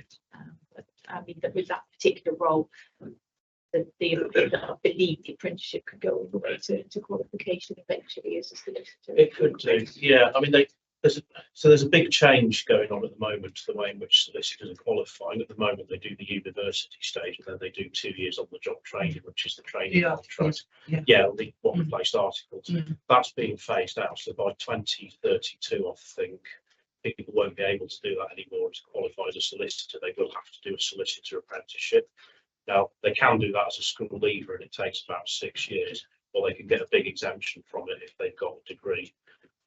So in reality, going forward over the next 4, 5, 6 years, I think we will be seeing more apprenticeships at that level, because that's how solicitors will be trained. So are we getting a little bit ahead of the curve with what we're doing, you say? Or Except for Wales, I think it's been happening a long time with English authorities, because that apprenticeship was available. Legal apprenticeship was available quite a while ago, whereas it wasn't in Wales. But it's very newly introduced in Wales, so I would say.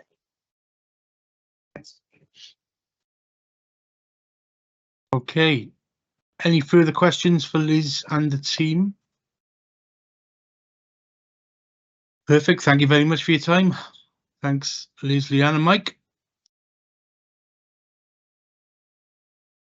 I normally call for a comfort break after 2. I'm easy because I'm just sat down, so I'm fine. But I don't know about if anybody else wants a 2-minute comfort break, particularly Reese, who's been there a while, or whether you just want to crack on. Are you sitting in the warm there? That might make a difference. I was thinking the same thing, my feet are freezing. All happy to carry on? Yeah.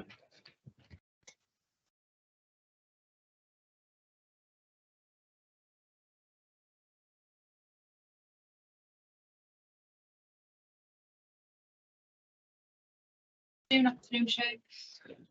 Sit down. I'm Teresa McKenna, of me, policy and transformation.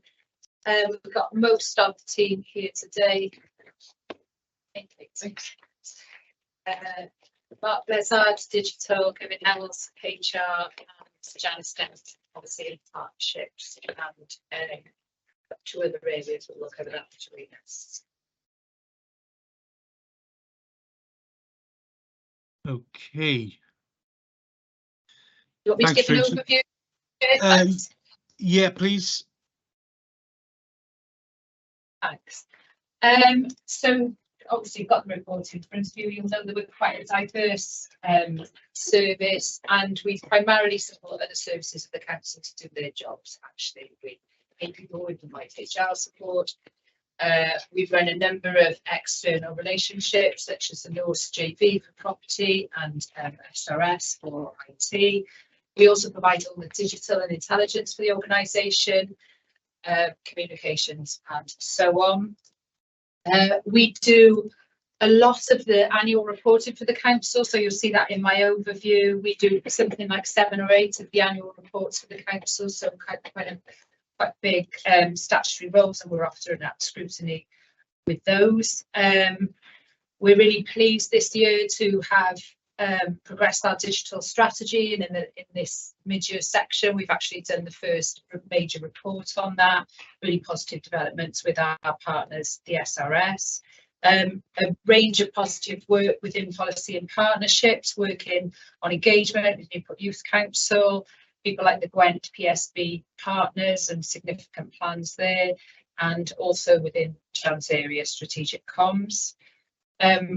We've got a number of major projects, such as delivery of the new council's website. Colleagues or members asked about that at the end of year last year because it was late at that point. That's now on track, and we should see the first phase of the new website in January, and also extensive programmes to review our assets, asset rationalisation, and the review of our partnership there. Within the HR team, we've completed, again, I think it was late as at the last report, the people plan. We hoped to get that in last year. We've now gone through the scrutiny process with that, and that's going to cabinet at next cabinet timeline, so really pleased with that. And we've done our first full virtual staff conference in this period. Big success there, and developing employee values, which again is something we're really pleased and positive about, and working with the unions on that. And we are kind of awash really with audit reviews. We have significant audit work, both external and internal, within our service area. A few notes on performance and risk. So we have a couple of different risks within the corporate risk register. Notably things like cyber security, which are always something we need to look at very carefully, and quite a lot of green in the performance. And for those who were here at the year end, we had a number of challenges that we've picked up from. So our subject access requests at that time were not on time. When we said we'd make changes on that, we have. That's now green. At that time, we had long discussions about check-ins and employee engagement. We've done a lot of work about getting that kind of in a much better place across the organisation, and some real improvements in training, which is not to say there's not lots of challenges across the service. That'll be my introduction, Chair, and we're happy to take questions, of course. Yeah, thanks, Grace. Tracy, really grateful. Any questions from members? Councillor Reynolds. Thanks, Chair. I've got 2 questions, that's all right, Tracy. First of all, in the executive summary at the beginning of the reports, there were 2 phrases that sort of jumped out at me. One was to ensure fair and equitable access to our services. Now, I asked this question earlier on to the finance group, but I'm going to ask you the same question anyway. And that's for our residents who are either non-IT literate or don't have access to online services and so on. Just sort of elaborate a little bit on steps that you take to make sure that everyone does have fair and equitable access. I mean, the contact centre was mentioned earlier on in the library. but even that, you know, maybe people with disabilities and so on, some of these places aren't necessarily that accessible. So to make sure that everyone has as much legal access as possible. And the other phrase, sorry, just because I'm on a roll, was the proposals for a Marmot region, which, you know, I mean, personally, I think is a massively important ambition. I've always sort of looked at that as, if you like, to take a well-known phrase, levelling up. I think that's levelling up in practice rather than just being a slogan. So I just wondered if you could give me any update on what progress is being made in terms of making Newport a Marmot region. Thanks. I'll come to that in a sec if I can. So if I talk about our services role with equalities, and we obviously listened to some of those conversations with finance. I mean, one of our roles is just making sure everyone is aware of those responsibilities as well. So we are often, our teams are often the people that are providing training, reviewing fairness and equality impact assessments, making sure they exist, making sure they're robust. So providing kind of skills, knowledge, structures to make sure those things happen within equalities. We also, within the people plan, there's a whole section about equalities with our staff, which is part of that. So being representative is also part of us then being able to do something about that, being aware. And within our digital work, we've got a whole theme around digital inclusion, which gets across that customer services piece. And there are challenges, and you've heard about some of that. You know, we have to do things in the most cost-effective way. But I guess, although we are not providing those services directly, it is our role to provide tools, skills, knowledge, understanding, reminders that we're pushing those things as often as we can. I don't know if Mark wants to come in and say anything else. I'll come on to Mark. Not a huge amount, other than, as Tracy said, in terms of the skill included piece. Comes through loud and clear, but there is scrutiny. So we hear that. We're trying to do as much as we possibly can. I'll train the Newport in terms of digital skills, etc. Can't give them all a laptop, but we're trying to do as much as we can. And obviously, we have things like, as was mentioned before, we have kind of public access in libraries with Wi-Fi that enables people to this, you know, and to provide a digital inclusion piece. Also looking at kind of possibly the tablet learning scheme in libraries as well. So recognise that as being important. But as Tracy said, there are fundamental challenges with that. And as was mentioned in terms of finance, you know, we don't want to disadvantage the people who do want to use the digital means, because we want to make those as good as we possibly can too. Yeah. Thanks.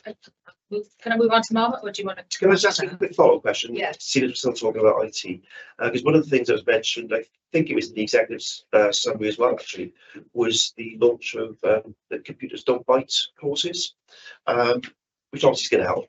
But I didn't see, unless I missed it, I didn't see any details of the plans of where they're planning to be run, or when, how often.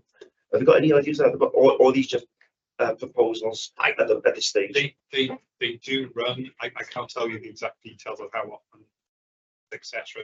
But this is part of the adult program, so it's not a kind of one-off part of their kind of program. Yeah. And I guess what we found in digital is that we are also part of it is a signposting piece. So we may not necessarily be creating new activities and things.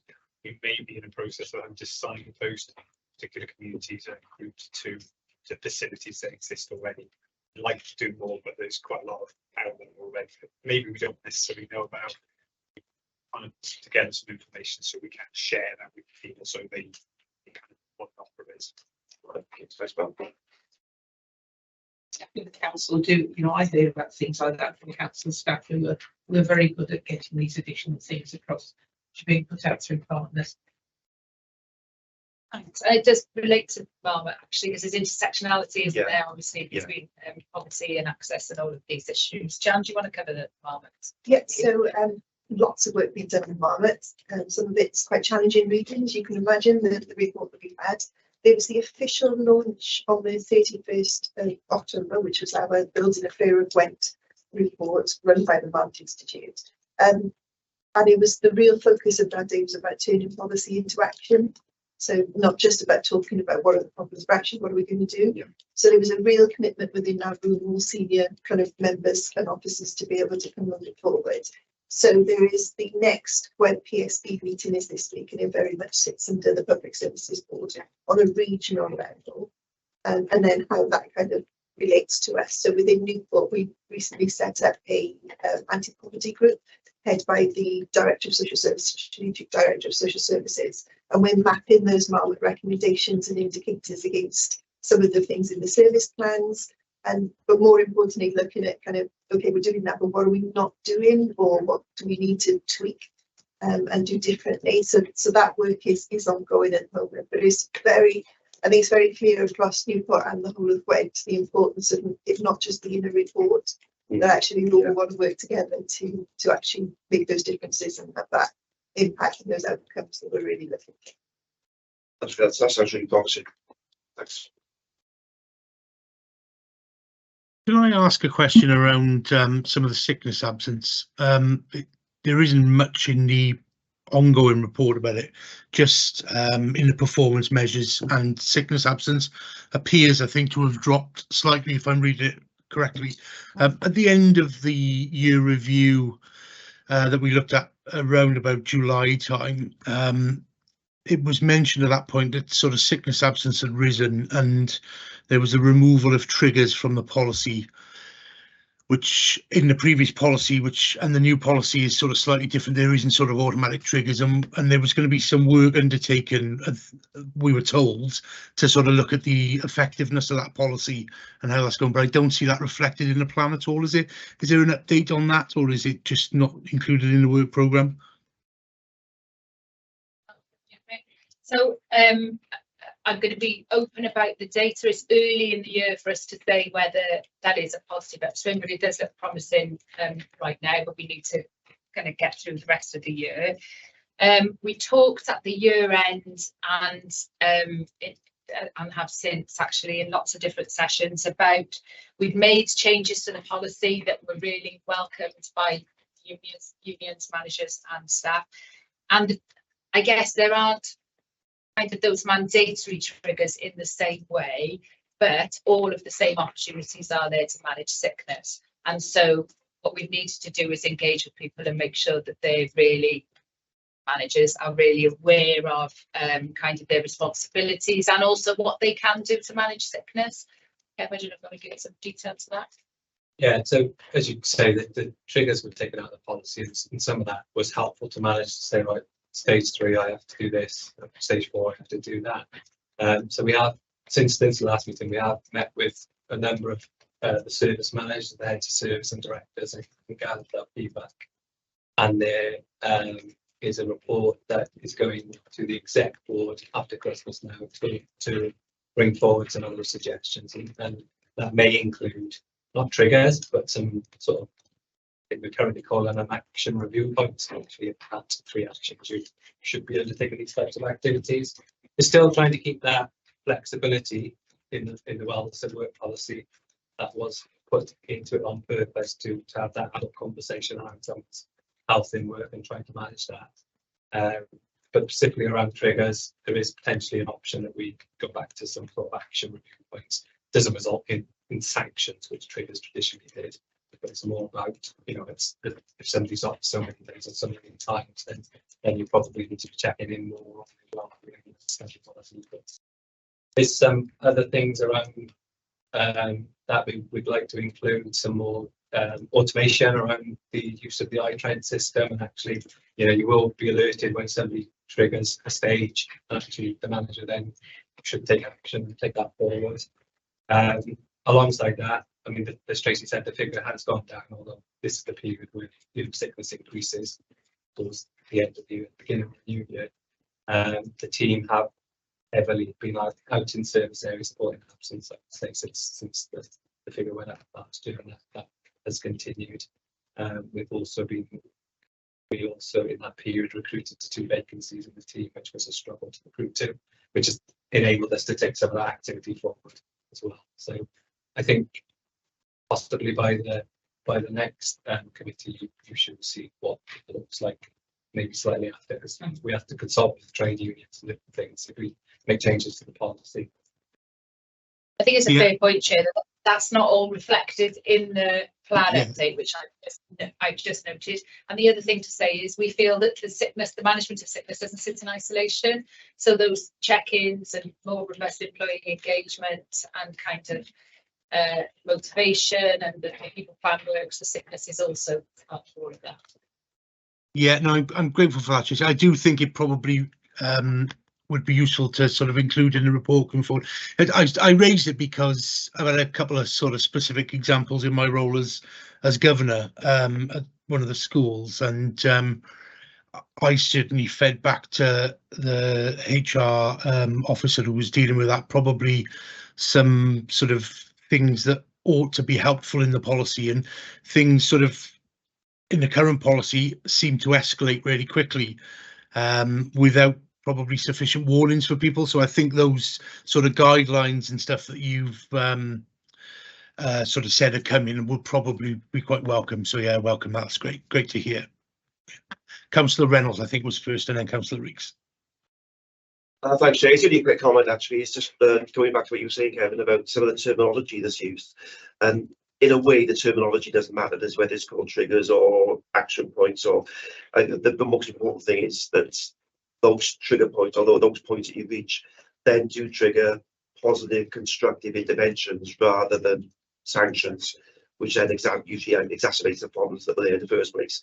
So yeah, it's massive improvement on what we've heard from various employers in the past. It's to be applauded. Councillor Reeks. Thank you, Chair. If I can just come back to the corporate website design at the moment, you've got a report saying about again digital inclusion. You've got a user experience testing that's underway with a bank of volunteer residents. Can you just expand on that and give us an idea of numbers of people and the demographic of people that you're using for this testing? I suspect Tracy knows more details. Actually. Yeah, Jack. I haven't heard the numbers, but I do know that we try to be as kind of diverse in demographics as we can. So, as an example, some of the Newport Youth Council are on it, some of the 50+ Forum are doing the testing, and then just other general kind of residents that are kind of given their time really to help us. I could come back to you with some numbers if that would be helpful, but I just don't have them with me. Just one interest again, it's back to the whole inclusion part of it, as Councillor Reynolds was sort of picking up on earlier, to make sure that if we're asking people of various age ranges and abilities to look at it and they can navigate it great, and it's going to mean that it's a wide population community. So just more of an interest to see also people are really got the testing committee. Yeah, I mean, the other thing we've been really conscious of all the way through is accessibility from different perspectives. So I think this is the one that we're using out of the box is one of the highest rates in relation to accessibility and the modern government law, but also the company that we're working with are really keen and really hot on accessibility. We've also been working with members of our staff disability network as well in NCC, just to make sure that that is fit for purpose, as much as people are saying it. So we've worked really closely on things like kind of differences and kind of making sure that it works on different modes, different can't think of the word right, different pieces of equipment, and also around the read aloud works well, and those kind of different things, just making sure that we're covering as much as possible in the early days rather than and building it with that in mind rather than trying to fix things afterwards. I guess it's important to say as well that the current, well, firstly I'll say, and it won't all change in January, it'll change in stages, but that will be the first visible change. There's just too much, there's too many words, there's too many pages. I can't remember the numbers now, but it is, thousands and thousands, and it should be much simpler. Our reading age is too high so even at a kind of more basic level, being able for everybody to be able to use it really quickly, there has to be less content, cleaner and so on, and that we specifically not really purchased because it's open source, but we specifically sort that out in the So that's say that less is more. Less is definitely more. And then more, also more easy to keep dates, of course, and not to end up in the same position. So, and I wouldn't pretend that's just us. Obviously, we've had to put the little service areas on that because it's the services themselves that understand their own.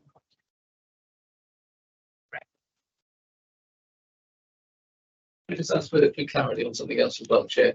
Yeah, of course, yeah. Not only the digitalisation.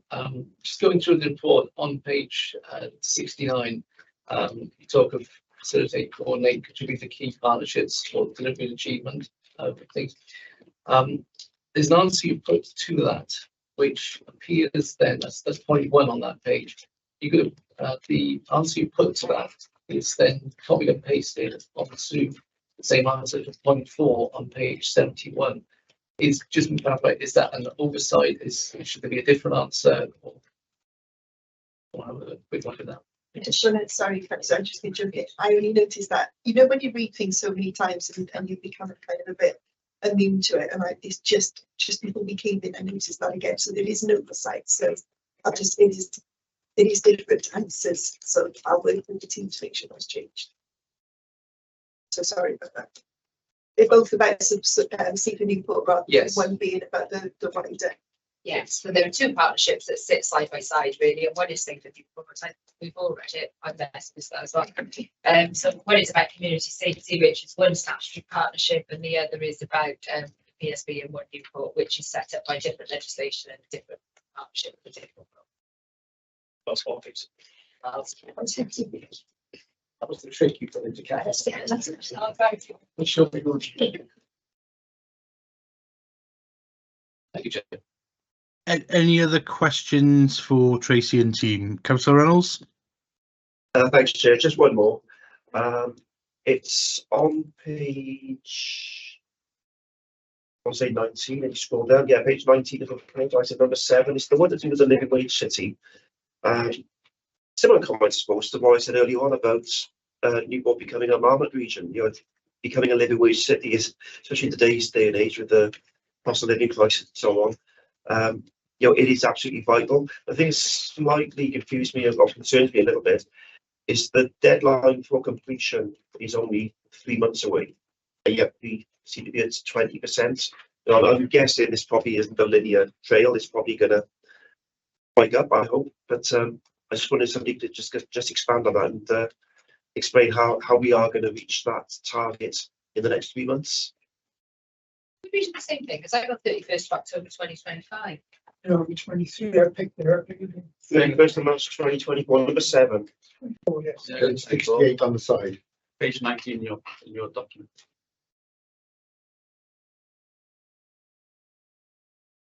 I'm actually looking at the next updates that repeats there. It's just because I think no, it is a long so it is a long piece of work. It is part of the corporate plan commitment. It's a whole corporate plan life cycle piece. So it definitely shouldn't say the end of March there. It's a longer piece, which is why the percentage is so low actually, because we're making steps towards that. This year, our apprentice pay rates, for example, were reviewed in line with the living wage, so that was a step up. And we work with Tracy's team on what will that look like for the city, but it is not a 3-month piece of work. It's a whole corporate plan piece of work.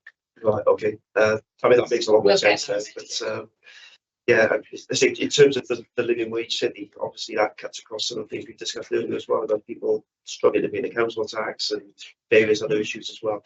You know, that sort of thing is so important, isn't it, to alleviate some of the other problems we talked about. So yeah, and we're going into a period where the new social partnership act will come in and all the conversations around fair work there. So there's kind of an overlay with that also that we need to pick up. Okay, thanks. Thanks. Okay. Any other questions for Tracy and team?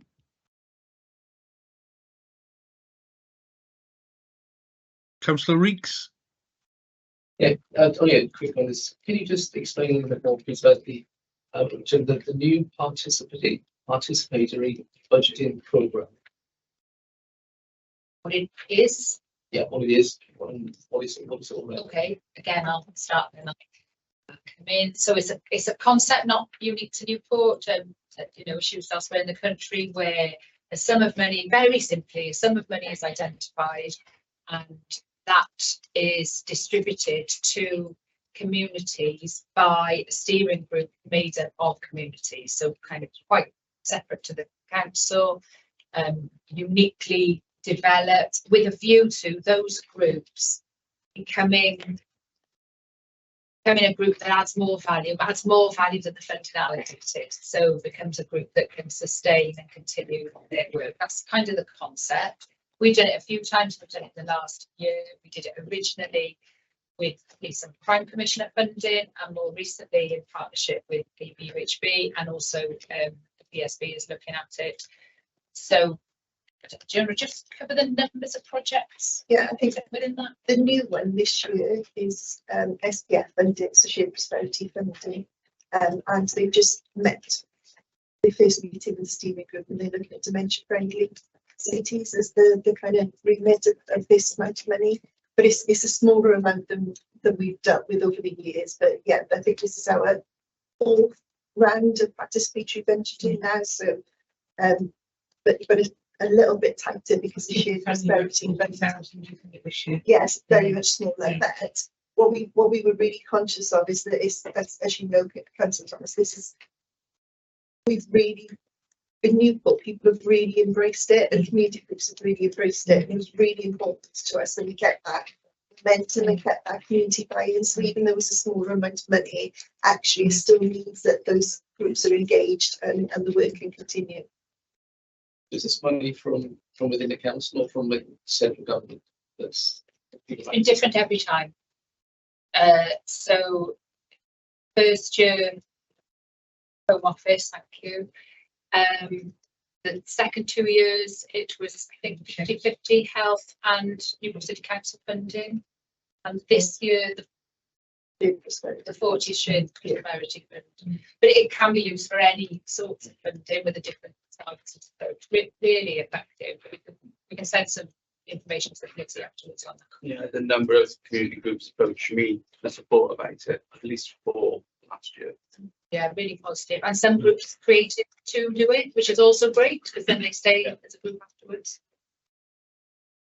I think it's been really good as well, because all of the ones that have been involved, whether they were successful or not, have stayed together and built up a network. So that kind of community really supports each other, you know, being really positive with us people.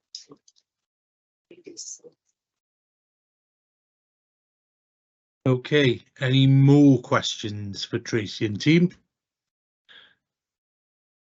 Perfect, thank you very much then. Thanks Tracy, Mike, Kevin, Janice.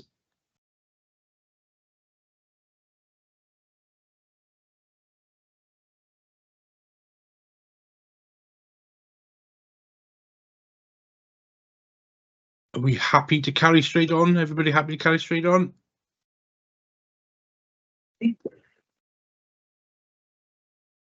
Ready, not ready today.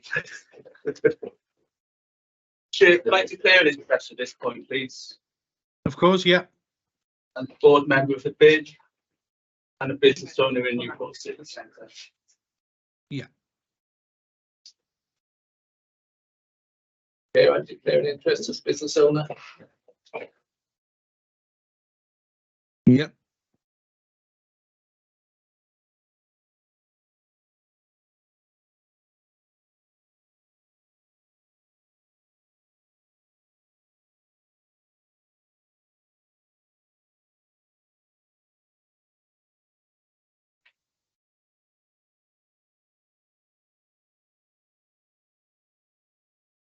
Hello, thanks everyone. Somebody is just off camera on the end, but if you could all just quickly introduce yourself, because I can't see the name tags. I can see some people run down. I can see Councillor Clark, I can see Tracy, and I don't know who's in between Tracy and Andrew, and I can't see who's on the end. So we've also lost Shanklin, the strategic development manager. Yeah, Andrew Ferguson, Chair. And Matt Trebek, Chair. Shot. Hi, Matt. Okay, do you want me to give a brief introduction? Yeah, I don't know if the cabinet member wants to say anything. It's lovely to welcome a cabinet member along today. Thank you, Chair. Yeah, really, I would like to say I literally got here about a minute ago, so a little bit rushed. But yeah, just really here to sort of answer the questions I can and sort of really just under the areas under my portfolio, but also listen to the scrutiny committee today, and sort of just get the views. So really, sort of it's here for my part. If I can help in any other area, of course I will.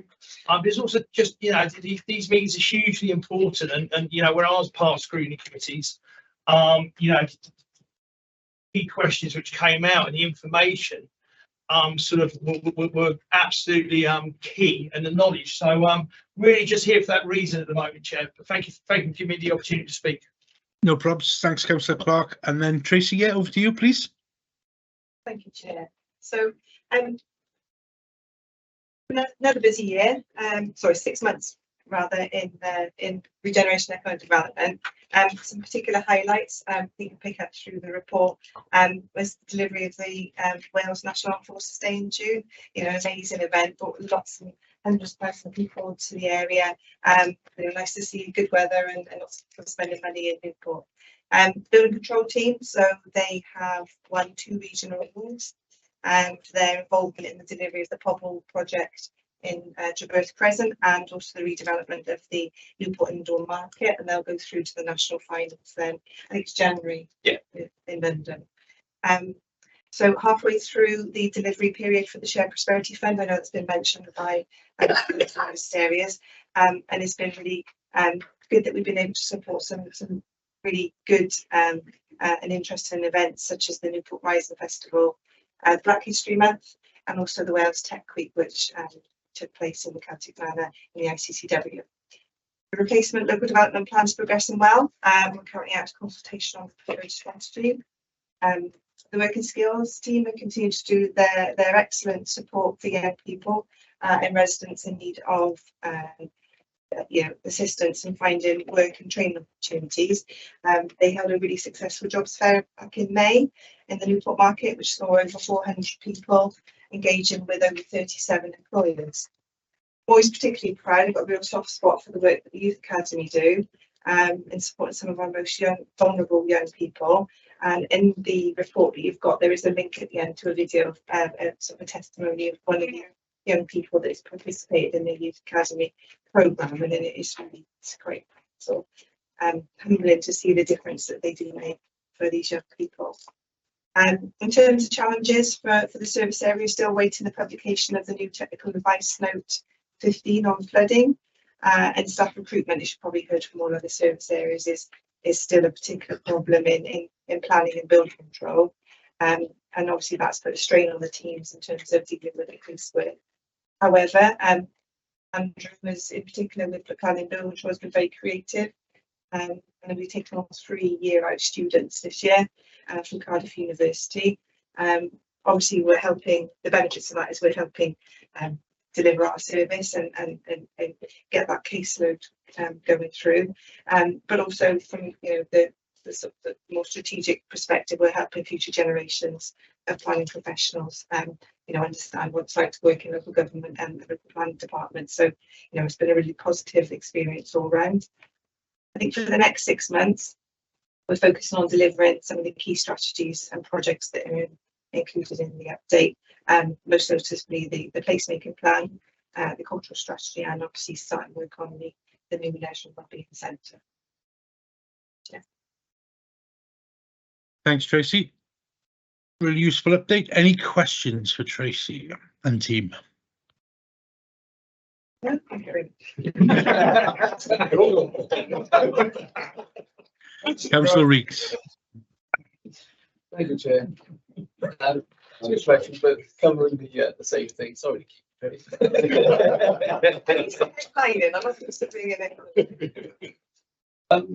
keep the Transport Bridge Visitor Centre, there's been some delays on that. Looking at what's been going on with the weather as well. How confident are you of that being delivered on time, and will those delays have any impact on the budget that's been set for that? And then secondly, it's getting in similar vein, the former IAC building, in Mill Street, with refurbishment of that going on. You've increased the scope of works on that. You're getting additional funding from CCL, but I know the developer has reported increasing costs.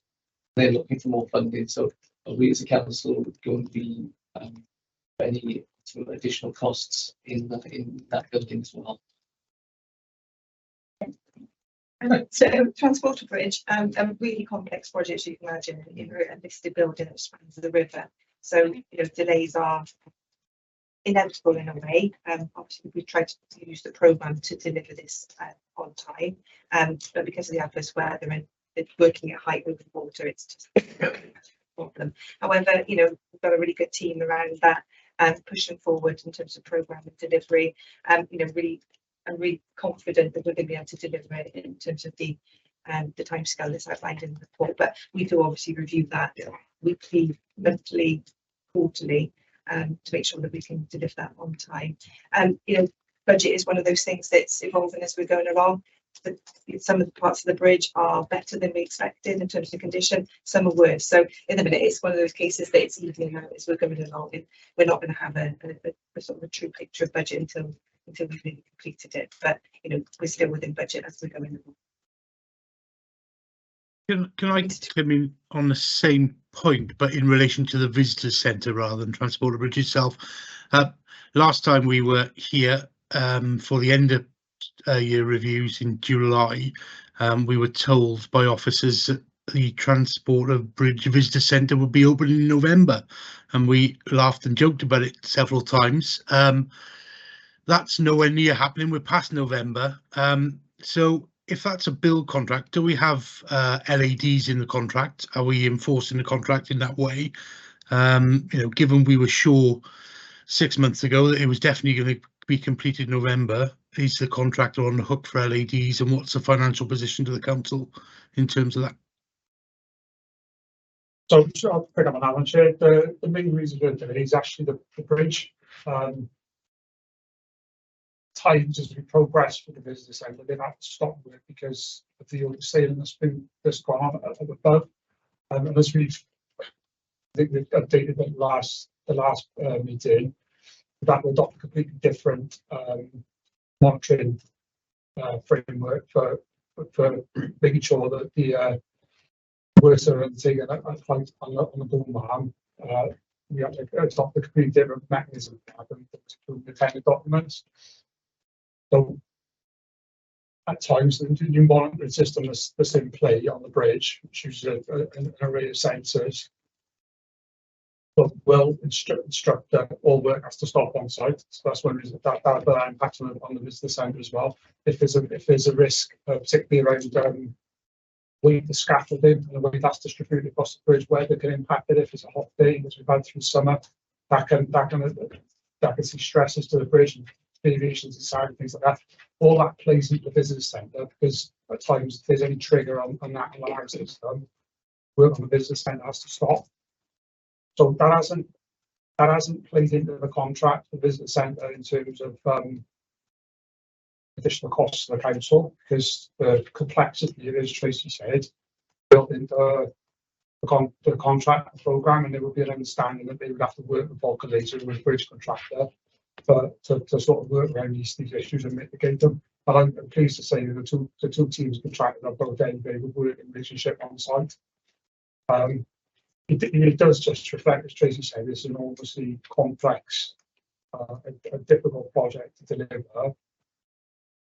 But it's not as an answer to the question. It's not the business owners if delayed. It's just at times they're forced to stop because of the situation that's evolving with the bridge above. So as I say, at times just because there's contractors from calculated working above, the business centre has to stop, unfortunately. That's become more and more regular as we get into the full scope of works of the bridge and understand the full scope of the repairs. So I'm guessing there will come a point where that work to the visitor centre will just become internal, and the impact of the works to the Transporter Bridge won't necessarily impact then, I guess, presumably. And then if there's for health and safety reasons, there's work going on intensive overhead with a team from John Perkins inside or outside, they have to just stop on site. Some could feasibly come down and go through the roof or hit people leaving the building for whatever reason. Yeah, it's extremely constraining. So is there a backstop date for completion of the visitor centre, and have we granted a formal extension of time, or? Yeah, well, it's important also reviewing the programme. Obviously, we've still got discussions of some of the interior works and the scope of that, finishes, etc. The cafe which we're working through. So we're currently sort of looking at team of Newport North, the project managers, a reviewing programme, and we'll come up with a date and commit to that by the normal processes with the JCT contract. Yeah, I think it would be useful to understand sort of, whether there's what the completion date is, whether we've assessed a formal extension of time on that basis, whether those weather delays mean a grant of an extension is fine, whether there's any cost implication in terms of granting an extension of time. Some of those things would be really useful for the committee to understand in terms of the JCT contract. And of course, that if there isn't a formal extension of time approval, then is the contractor on the hook for LADs, is whether that's being looked at. We are administering the contract in accordance with the contract regulations. There's two different contracts for the bridge and the visitor centre, but North have they call it forensic programmer, who's involved in looking at the programme. So all I can say is there's a lot of resource going into making sure that the programme is robust and everybody's abiding by the terms of the contract. Yeah, okay. Thanks. Sorry, Councillor Reynolds. Yeah, thanks, Chair. The question I wanted to ask is, Chair, can I just ask? Sorry, sorry. Why was a two-part question into Tracy and followed up with the IEC? Oh, sorry, Chris. Yeah, it was. Sorry, I jumped in on the same point. I do apologise. Go on. Thanks, Chair. So yeah, the IAC building. I mean, I think it's probably about 80% complete now. I think is that probably a good estimate? Yeah. A lot is just really the internals to complete and some of the externals. But the issue with that, is across the sector in terms of occupiers. Basically, they're reluctant to finish the internals until they have secured occupiers to go in there and obviously know what specification they're fitting that out to. They do have options for funding, certainly the council isn't one of those options. But until they get those occupiers, it's almost a little bit of a chicken and egg. They'll commit to completing it once they can get the occupiers secured and the contracts in place for them to occupy.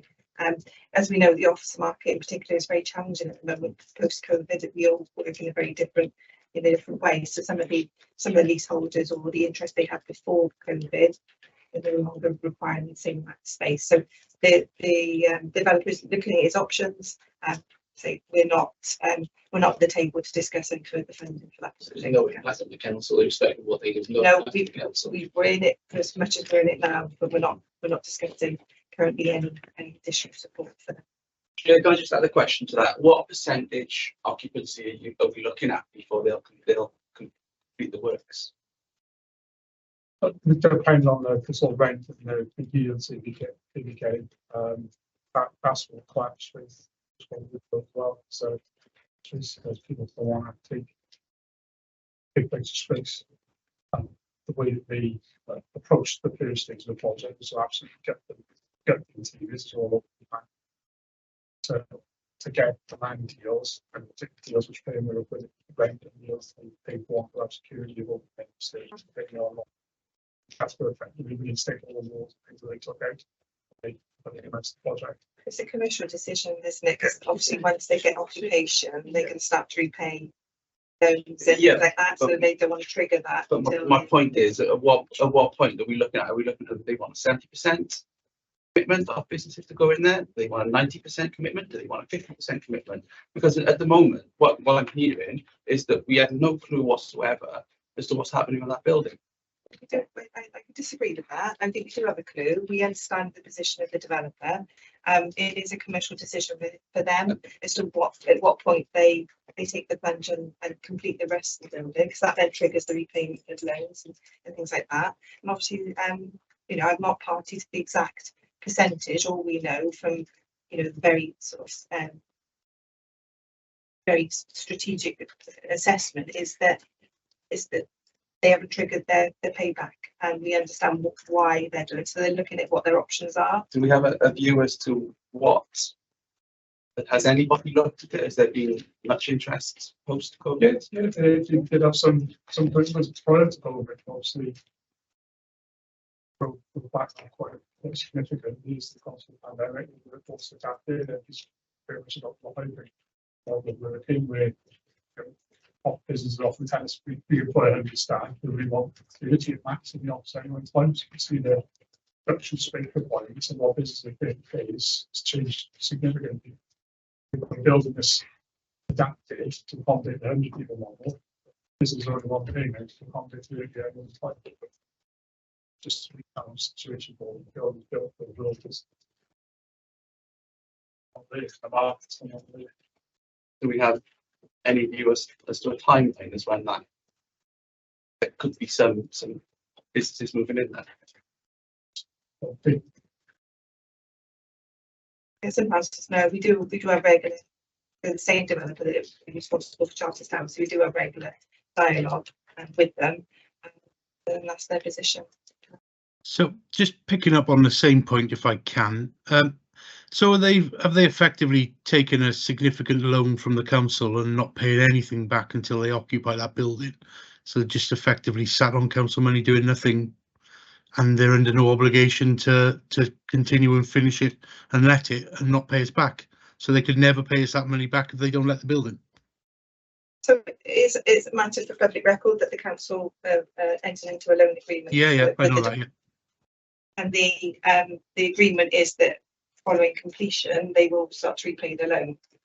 Now, however, we're not concerned that we're going to lose money on the site, because obviously the way that it works is the equity in the property is the security against the loan. But certainly we don't get repayment of that loan until they complete the building. Is there a time stamp as to when we would kick in and say, okay, you've had enough time now, you haven't paid us back the money that we put this loan to you? Do we then take the building back off them? Is that an open-ended contract? Again, that would be an option that's open to us. We haven't gone to cabinet at that point saying we think that enough time has gone past. We are in regular dialogue with them. They are looking at options.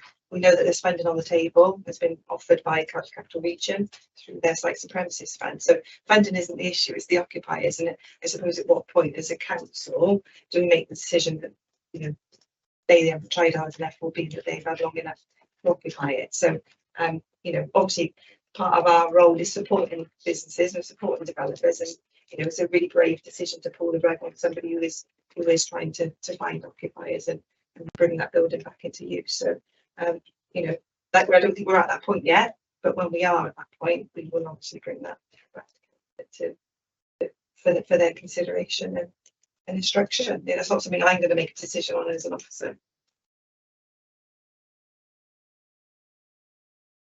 Okay, Councillor Reynolds. Thanks, Chair. My question is about the DWP Restart Programme on page 8. There's a reference in there to mandatory work programmes and then, if possible, removal of universal credit payments. Now, I know whatever system you've got in place, you can have people play the system. That's always going to be the case.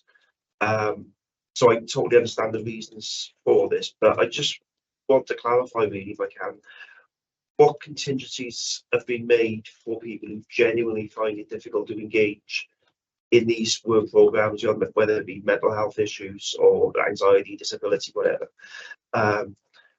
Just a slight concern when I read that about people on the Restart Programme having these mandatory work programmes and then maybe losing universal credit if they don't take part. So what contingencies have we got in place for those people? So I think the Restart Programme is very specific is to help those people with specific barriers to employment. Yeah. So they're used to dealing with people with lots of different and various different issues or support needs. So I think the team are used to the complexity of the type of client they're dealing with. I think ultimately there's got to be a stick with any any programs and led. So these participants need to be aware that if they don't engage with us, we're here to help. We're there to support. And the risk is they could lose access to that benefit. Yeah, there's always a few that will play the system. I get that. So you need a bit of stigma on this card. The team are experienced and used to dealing with that type of participant, and I think that I'm not aware that we've got to the point where anybody has lost their benefit, because I think we're very good at being able to manage and interact and engage with those people, and certainly the loss of benefit isn't a council policy.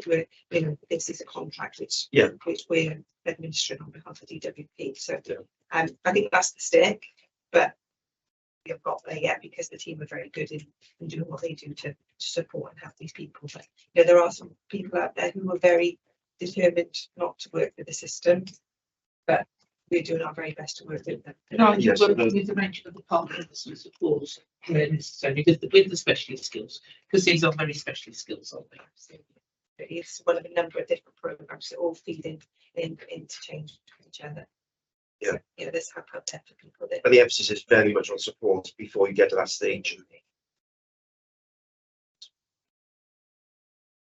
Okay, Councillor Thomas. Thank you. Just returning to that Facebook on Street.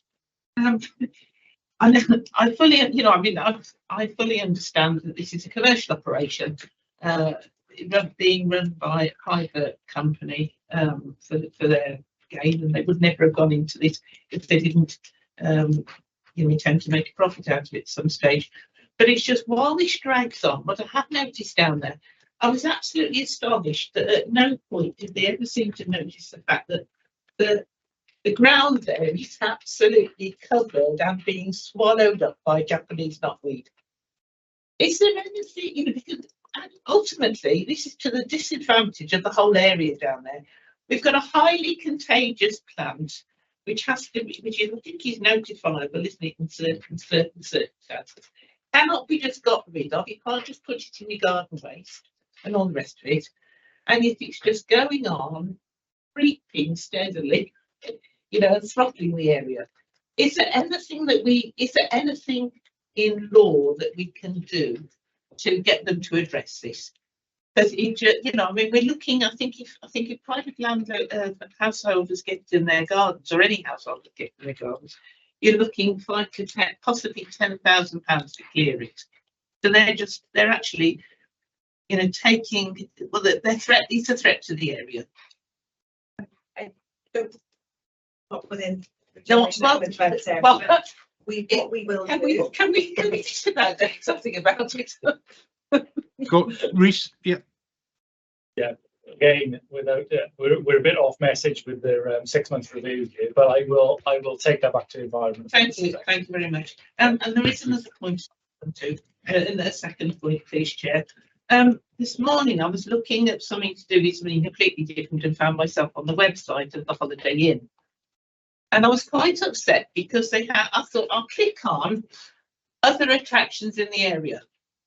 One, and I can't remember exactly what it was. I think it was the stadium in Cardiff.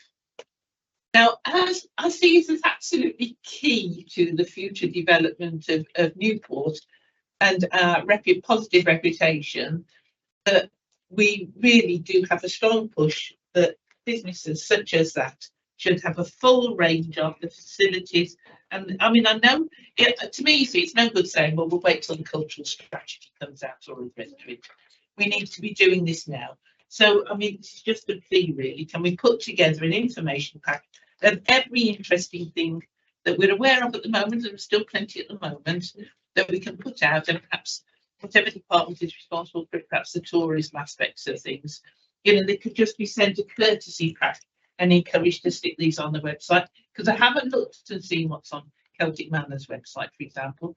But I mean, we've got a fair number of larger hotels now that, hope that might be a benefit to the city if they had some better information. Might actually be a benefit to their businesses. Good point. Obviously, on our City Newport website, there is a visit section. But obviously, what the issues of Newport are. yeah, But we need to leave those up. Yes, Because they're not looking. So that would be good. We need to Yeah, direct that them would be and really give good. them Thank permission. you. So they definitely take on that. I think sometimes, if I can come in, Chair, if that's okay. Yeah. I hear sometimes about singing our own praises. And you know, I think sort of again, you know, I think Councillor Thomas, that's one of the reasons I'm here today, just to hear that. Just to, you know, to make this happen, because that's a great idea. It is that linking everyone up together and getting that message out, because there are some great news stories in Newport. So yeah, something like that is a great idea. Yeah, tell you what I have seen recently. Is it, I can't remember the name of it. I've got bookmarks on my computer, so I can't remember the name. What's on in Newport, something like that, and that is fabulous. Now that's quite new, isn't it? And that's really good. And I mean, that sort of things needs to be linked, and also our citizens need to be aware of that. That's our teams doing that, so it's very positive. Yeah. They are speaking to all of the venues and event hoteliers, absolutely, because we can launch that, and that's great. But you need that through flow of events to buy in and sustainability. Yeah. So absolutely, we are out there. We are speaking to them. Regarding the Holiday Inn, for example, they've got the International Convention Centre just opposite. Why haven't they got a word on there about that? It's astonishing. Yeah. Councillor Reeks. Just think Councillor Dan had his hand up for me, Chair. Oh, sorry, that's not showing. No, I did say ignore the hand. Yeah. I'll take it out of this meeting. Yeah, if that's all right, Chair. Yeah, no problem at all. Thanks, Councillor Dan. Go on, Councillor Reeks. Thank you, Chair. Just want to pick up page 94. We talk point 3. Talk of the development of the placemaking plan. This was kicked off in January, 1st of Jan 2023, with end date of 31st October 24. At the moment, it's out for consultation for somebody to actually write this plan. Can you give us an update on that, please, and what your expectations are from this consultation? So whilst we were waiting, I know Matt was busy reading some tenders. So the tender is closed, and we've had seven. Obviously, we can't tell you who those are, because she's sensitive. But you know, very, very strong interest from various different organisations to assist us with developing that placemaking plan. So we hope to appoint. What's the time frame? January. Yeah, appoint in January, and we obviously start developing that, and hopefully that will be. We'll have an adopted placemaking plan by the summer. Yeah, it's really important to us. You know, there's a sequence of lots of the different strategies that we're doing, and we think the placemaking plan is priority number one, because then from that feeds down lots of the other strategies. So it feeds into the cultural strategy, destination management plan, and also the place marketing plan. So when we know what it is we're doing, we've got that vision. We'll visit the city centre. It's going to look and feel like, and how we're going to connect our spaces and how the community going to interact. We can then, you know, use that as the sort of the template meant to build those other strategies. So when this came about with the placemaking plan itself, was it always budgeted to have it written outside, or was it primarily meant to be done internally? Always external. I mean, it's a multidisciplinary team approach. And in fact, Design Commission for Wales. So the delay in us getting out to tenders because Design Commission for Wales changed their guidance on what placemaking plan should involve. But there is an appendix to that guidance which tells us how we should go out to tender, how we should commission external support to do that. And you know, we're not alone. We're not the only authority to commission external partners to help us deliver this. You know, I think just from memory, we've got Provide, RCT, Philly, just to name a few that they've basically got external organisations to assist them, but then assisting us. Like I say, it's a holistic assessment of the place. So we know what Newport is and what it needs, but you know, arguably there's always a different perspective, and we're really interested in what that perspective is, and also bringing the resource to the team to be able to do, you know, extensive stakeholder engagement and get their people's views as well, because it's all about what is the best thing for the Newport. So yes, always going to be a commission piece of work, and we've got external funding to help us with that as well. Okay, thanks. Councillor Reynolds? Thank you, Chair. I just wanted to jump in there quickly because I was about to ask the same question as Councillor Rees actually, so thanks for saving me a bit of effort there. But I wanted to ask the same question for the next section of the report as well. Actually, it's not just the placemaking plan, but there's a mention of a tender going out for a consultant to support plans for the cultural strategy. Have you got any update on that one as well? As soon as I'm time frame, so we're not put at the front of advertised the tender, but how it's forward to advertise the bidding, so which one's finalised. In the interim, we'll look at options to cabinet to do that process through. I think January we're looking to go out to tender for that one. Well, it has actually gone out yet? No, Right, okay. the pack's done. We're just with our procurement team at the moment, Right, okay. wrestling over how we're going to do that. Yeah, it's just a question there where you obviously you don't find time scale people respond, but Christmas before in the middle of that now, so it doesn't just it might be interesting to see what it might have went on there, especially with these audience. Yeah, I thought the tender had already gone out, but yeah, that's my mistake. Okay. Thanks. Can I pick up a point on the placemaking strategy? How Tracy's your team sort of liaising with the other Tracy's team in terms of the council's assets and how they link into sort of placemaking and sort of looking at, you know, sort of the best cost saving in terms of our assets and perhaps focusing our minds on encouraging development and regeneration into the city centre as part of the placemaking. Is that happening already, or do you think that will follow the strategy? Certainly seems on a sort of recent report I commented on that there were sort of opportunities lost in that regard in terms of sort of taking things into the city centre. Yeah, so I think it's the placemaking plan will cover a number of services. So it's not just our assets team, it's also, you know, infrastructure with all the roads and highways, you know, our cleansing teams with the bins and street furniture and all those sorts of things. So it's going to be a multi-service approach, but with assets in particular, there are the groups in terms of the Reece probably speaks about. I'm on that group, so there is that sort of joined up thinking. But Reece can comment on that.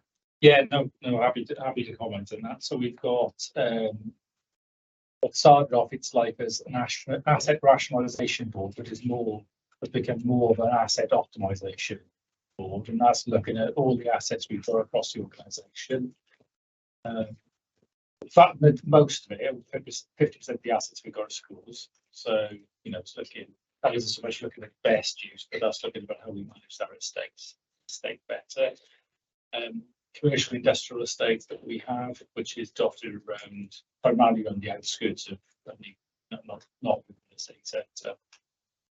How we utilise that, farmland, and the like, and that is taking a very data-driven approach to looking at that. So particularly with our assets, community usage, community needs, because the usage and needs are always the same thing. Other organisations, facilities in the same areas, backlog maintenance on the facility, carbon neutral costs on the facility, potential options, bearing in mind we've got a significantly growing population, fastest growing population in Wales. All that population growth is over 65s and under 15. So, you know, it's all on primarily pressures on social care and children's and educations.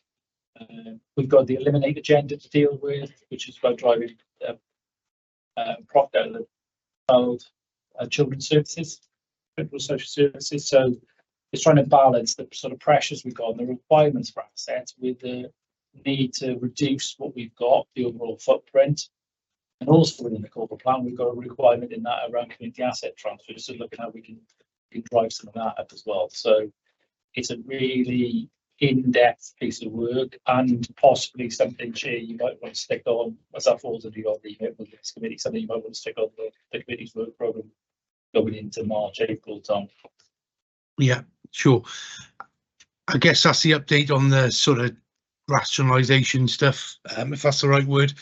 How are we linking that to the placemaking plan? Are we making sure that we're prioritising the city centre, in my view, in terms of rationalising, you know, if we were going to reduce perhaps the amount of buildings that we were using around the city, or relocating some services or buildings, how are we making sure that the city centre takes priority? Yeah, look, you know, it does link in, because there's obviously quite a lot of that data captures about future requirements as well.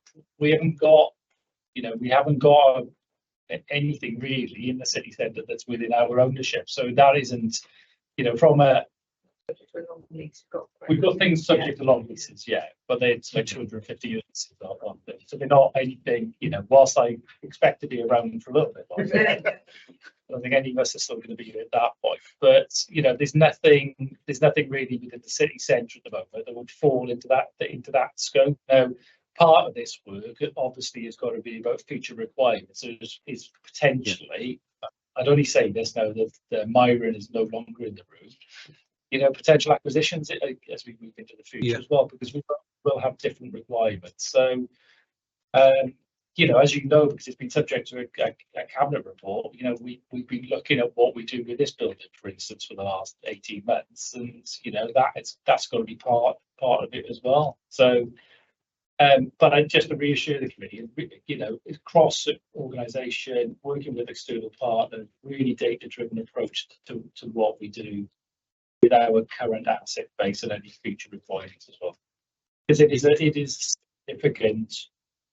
You know, a significant burden. Yeah, we do need to. Just to add to that, the plan is only city centre. It is only a city centre it covers, and it will stretch into slightly wider areas, but it is city centre focused. So and that was my point really, you know, and particularly Reese's point is apt in terms of sort of acquisitions. You know, the recent report we had, I'd love to see us acquire something in the city centre and regenerate it rather than look outside of the city centre. So it's that, and factoring and making sure the placemaking and the city centre in particular is at the heart of the things we do, particularly in terms of future acquisition and regeneration, you know, rather than spending money on areas that possibly don't need regeneration. So yeah, thanks. That was a comment rather than needing an answer. So, any other questions, Councillor Reeks? Yeah, so just another one. Page 102 of the report, point 4, effective enforcement powers protecting against inappropriate developments, and it said you've got a priority list of properties and sites developed. So this was first started in 1st of April 2021. So how many properties have we actually got on that priority list that are being looked after, and how effective are the powers that the enforcement officers have? And it might just be the word it was given in sort of the report. You say we continue to press for the completion of works to the shop front. Doesn't sound very powerful to me, unless that's just the way it's been written. Okay, probably just the way it's been written. I mean, we have, myself and lead that group. We started with a target of 10 priority properties. It does flex a little bit, and sometimes one or two get added in depending on the nature of the issue. But certainly, you know, I think I was really pleased to see the progress that we've achieved on TJ's in particular, because that was our #1 priority property. You know, especially with the Remembrance Day parade, being able to walk past there this year and see it without the hoarding, you see the facade in a clean and tidy state was a particular highlight for me and the team. You know, because it did take a lot of work and a lot of prosecutions and things like that to get the owner to undertake those works. So we do have a range of different legal powers. So we've got planning enforcement powers through section 215, for example, and also building control powers through section 79 of the Building Act.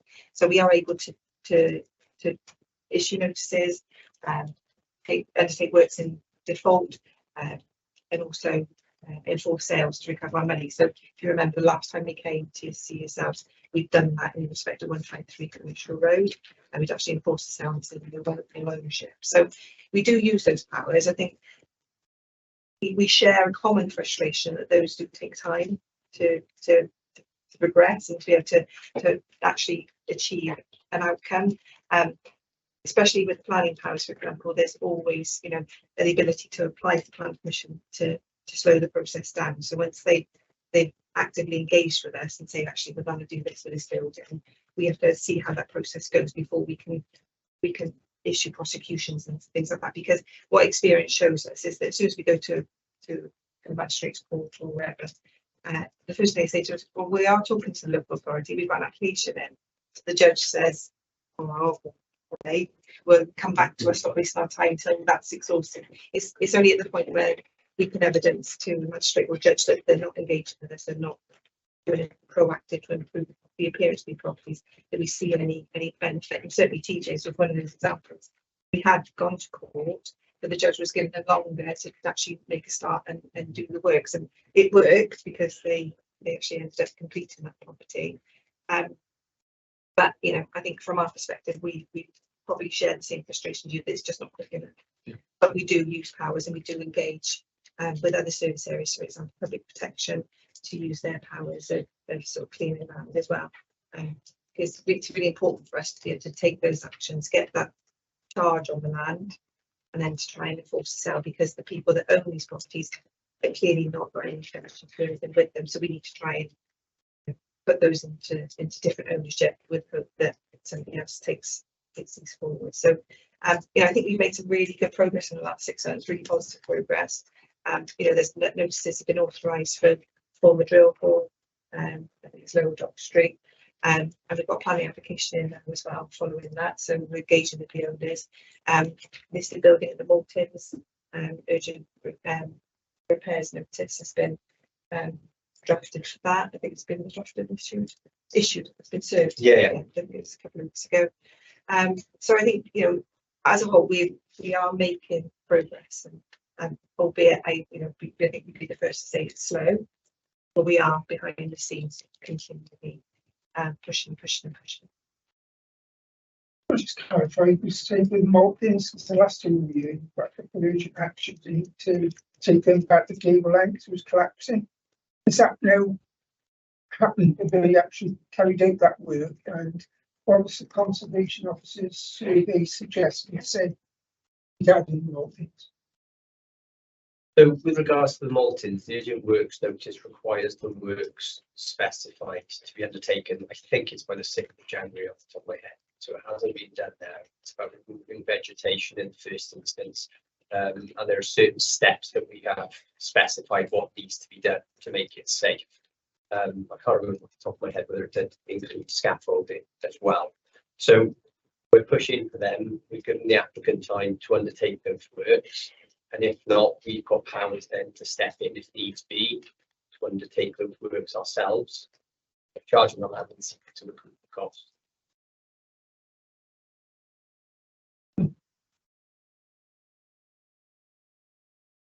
Councillor Thomas. Thank you. Yeah, you know, it's quite frustrating, isn't it? You know, my ward, I've seen quite a lot of applications made that go through planning, and then we're just waiting years and years.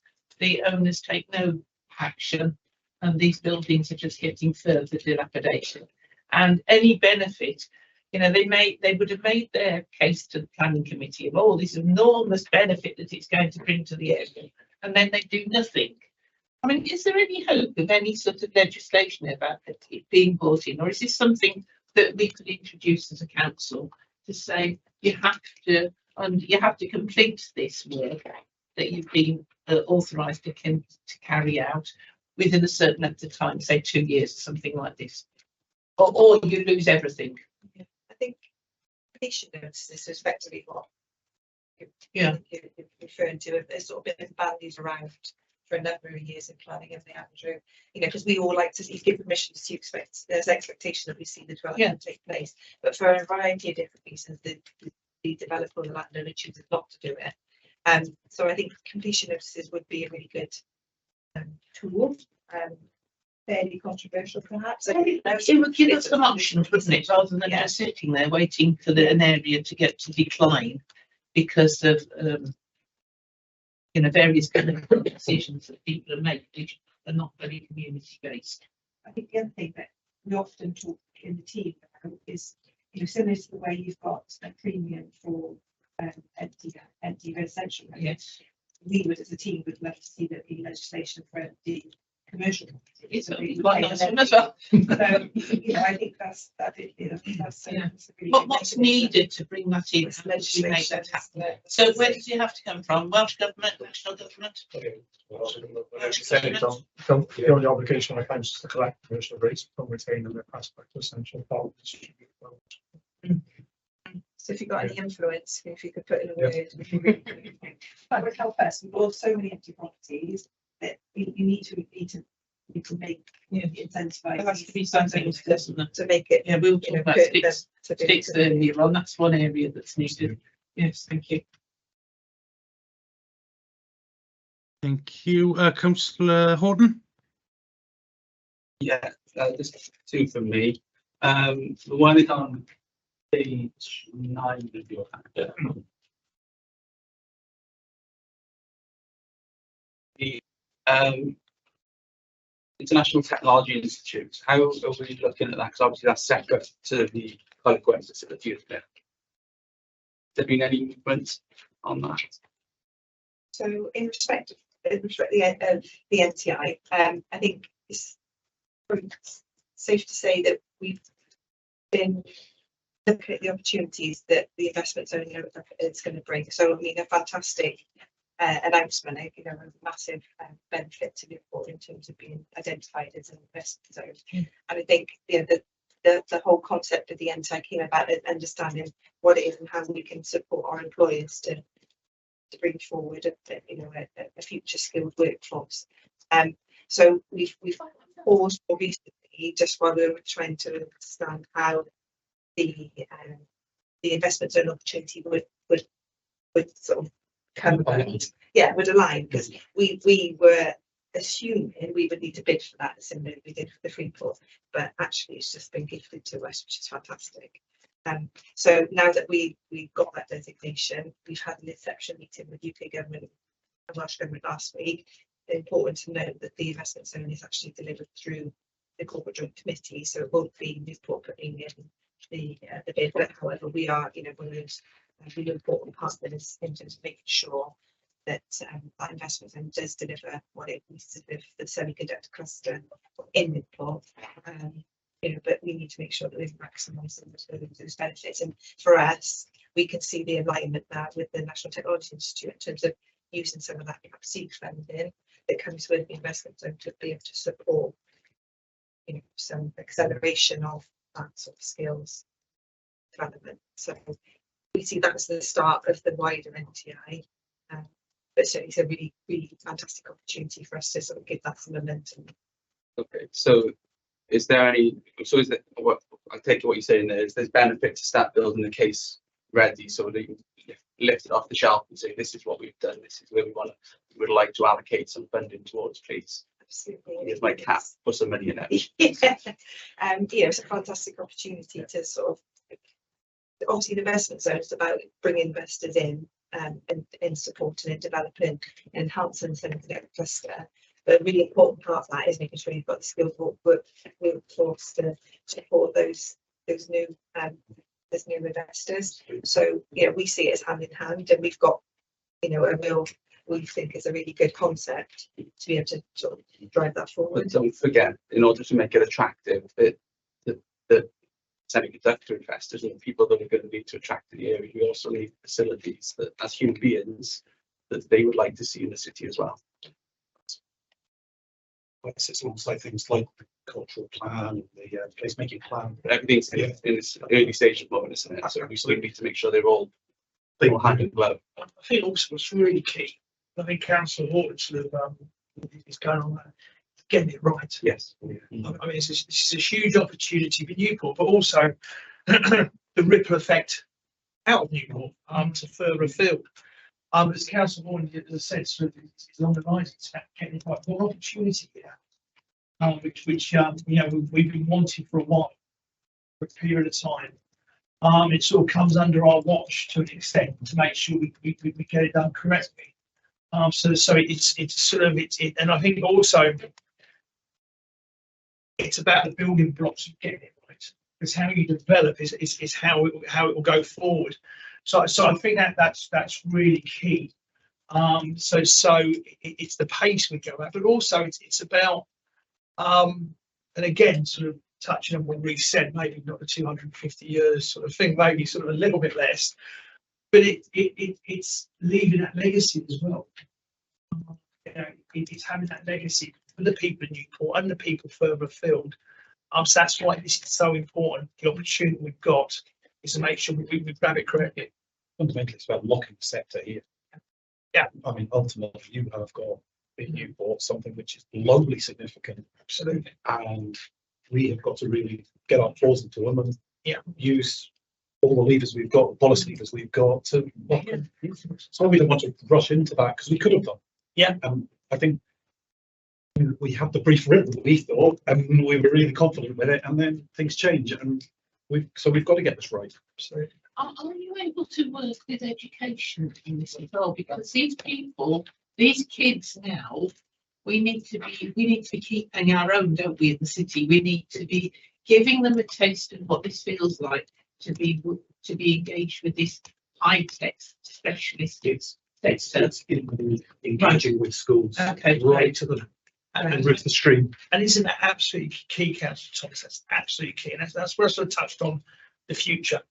I think sort of to start this off, you need the knowledge and the experience to come in to an extent, but also you educate. You educate around you. Then what that does is it keeps that society, it keeps those youngsters of Newport within Newport. Not only does that, it brings others in. So I think an absolutely key point. It's a really important point though, is it's broader than just the young people coming through. It's about upskilling and reskilling, you know, the variety of people enjoying their working life. I think it might be gone. I was going to say it might be something that we want to consider as a committee, sort of looking at in terms of the forward work programme and how we sort of, you know, scrutinise that as it evolves and develops really a bit as well, to be honest with you. So it's something, Neil, perhaps we can make a note of for kind of future work as well. So as it develops, we can have an involvement in, you know, there's lots of expertise here to sort of contribute and hold to account and all the rest, I guess.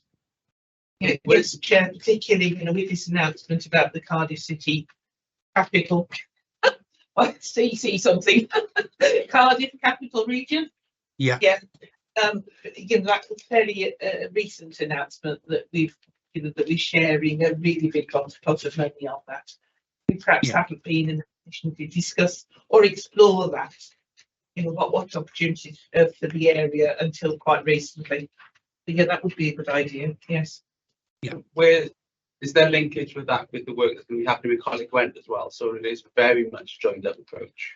Yeah. So what you'd have to do, you have to use all like when USW, you have to, you have to see it sort of like a funnel almost, and they all play a part in educating and informing people about the opportunities and then moving them towards certain opportunities, certain careers. Absolutely. So so that leads on to my second question, which is on page 11 of your pack.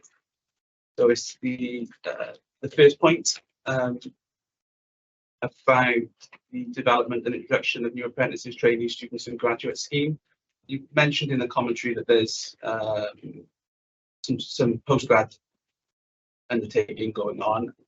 How are we looking with the others, so the trainees and the apprentices? In my experience, apprentices are always the best way to go, because once you get them in at a young age, you've got a life out which you can develop, and then the business, the company, the institution, whatever, can then mould those individuals into being, and they get much greater buy-in. So how are we looking as the council? How are we looking at the apprentice programme with us internally, if at all? And then how are we supporting other businesses with the apprentice programs?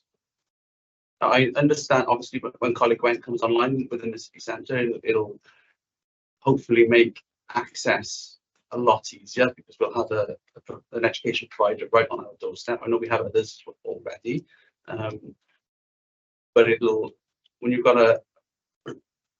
to pull like the college it should make everything a lot seamless and a lot easier altogether. So how around the apprentice pieces specifically, because from the apprentice piece, then that leads on to the further education and the sort of continual education through employment as well. Where are we? Where's the driver to support the apprentice piece?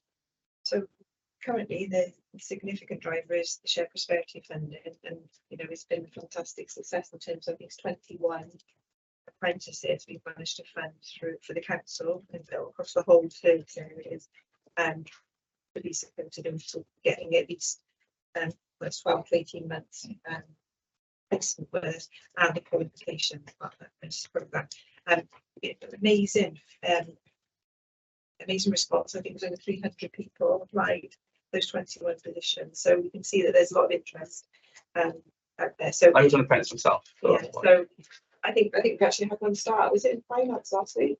Well, I've just bumped into earlier on today when we started in L&D, so learning development. Yeah. So I know we got one starting regeneration development in January. So over the next few weeks, we can see those 21 people start, and it's an amazing opportunity for them, as you know from personal experience, to get that insight as well as get that qualification to get that foot on the ladder. I think in RED in particular, what I can speak to is we look across the whole different spectrum, so we've got apprentices within the service. I've mentioned the good work that Andrew's doing in terms of graduate support, and also the undergraduate support with our 3 year out students. And we're also looking to hopefully assist with the pilot for further sort of postgraduate planning position, as well as we've taken on a building control person as well. So we're casting our net wide and trying to give back. We understand that sometimes these people need people do it.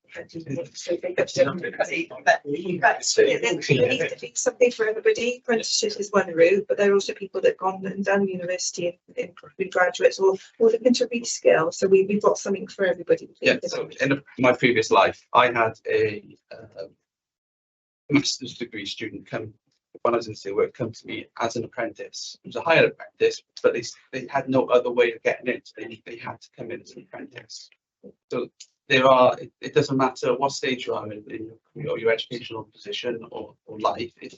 If the opportunity is presented and you're the right fit, then they should be given an opportunity. And certainly through SPF again, we've got we were just awarded a quick start. So it's through our employment and work and skills team. We do some incredible work with these people that are looking for that way in, for that opportunity. But basically they're matching up employers with people that need sort of training and experience in work placements, because it's like if you're interviewing anybody for a position, if they've got some experience, so they've got sort of a list of sort of previous placements and things like that, it does give them that foot on the ladders, doesn't it? It does set them apart from perhaps those people that don't have that same experience. Do members understand how Quick Start, or what previously was Kickstart, works? So sort of stuff blank places, is it worth explaining? Yeah. So it was originally a DWP scheme, and effectively what it did is it took sort of warm employers who were willing, often very large tier ones, who were very willing to take young people or slightly old people who were retraining, and it was effectively a match service. Now DWP, for various reasons, stopped funding that, but Paul Vine, let's give them the credit for it, sort of built something that was SPF compliant. And what we've done with SPF is if there's a good idea somewhere across the UK, we're sort of taking it because it works, we know it fits. So we've started that here. We've effectively employed somebody who will act as that liaison between our employers, and of course we have great links with all of our employers already. We're using those. Let's just ask them, would they consider taking a sort of quick start? Quick start. I get it wrong. I remember it in the old days. It's a job dating service. It is. Yeah, let's not match the lab, but it's all roses and sunshine. Swipe left, swipe right. Yeah. Okay, any other questions at all? Just put forward that building control team are going up to London for the for this award. So could we just pass on our best wishes to the building control team? I think we should do that. Yes. Yeah, I agree, Councillor Linden. Yeah, we should pass on our congratulations and well done, definitely. Yeah. Thank you. We'll do that. I mean, building control is one of those services that's often just very much falls under the radar. And so, you know, really pleased when we can celebrate some of the really good work that they do as well. Thank you. Yeah. Any other questions or comments? Or can we let Tracy and team and James leave? Yep. Yeah. Perfect. Thanks everyone for your time. Really grateful. Thanks, Chair. Thank you. I would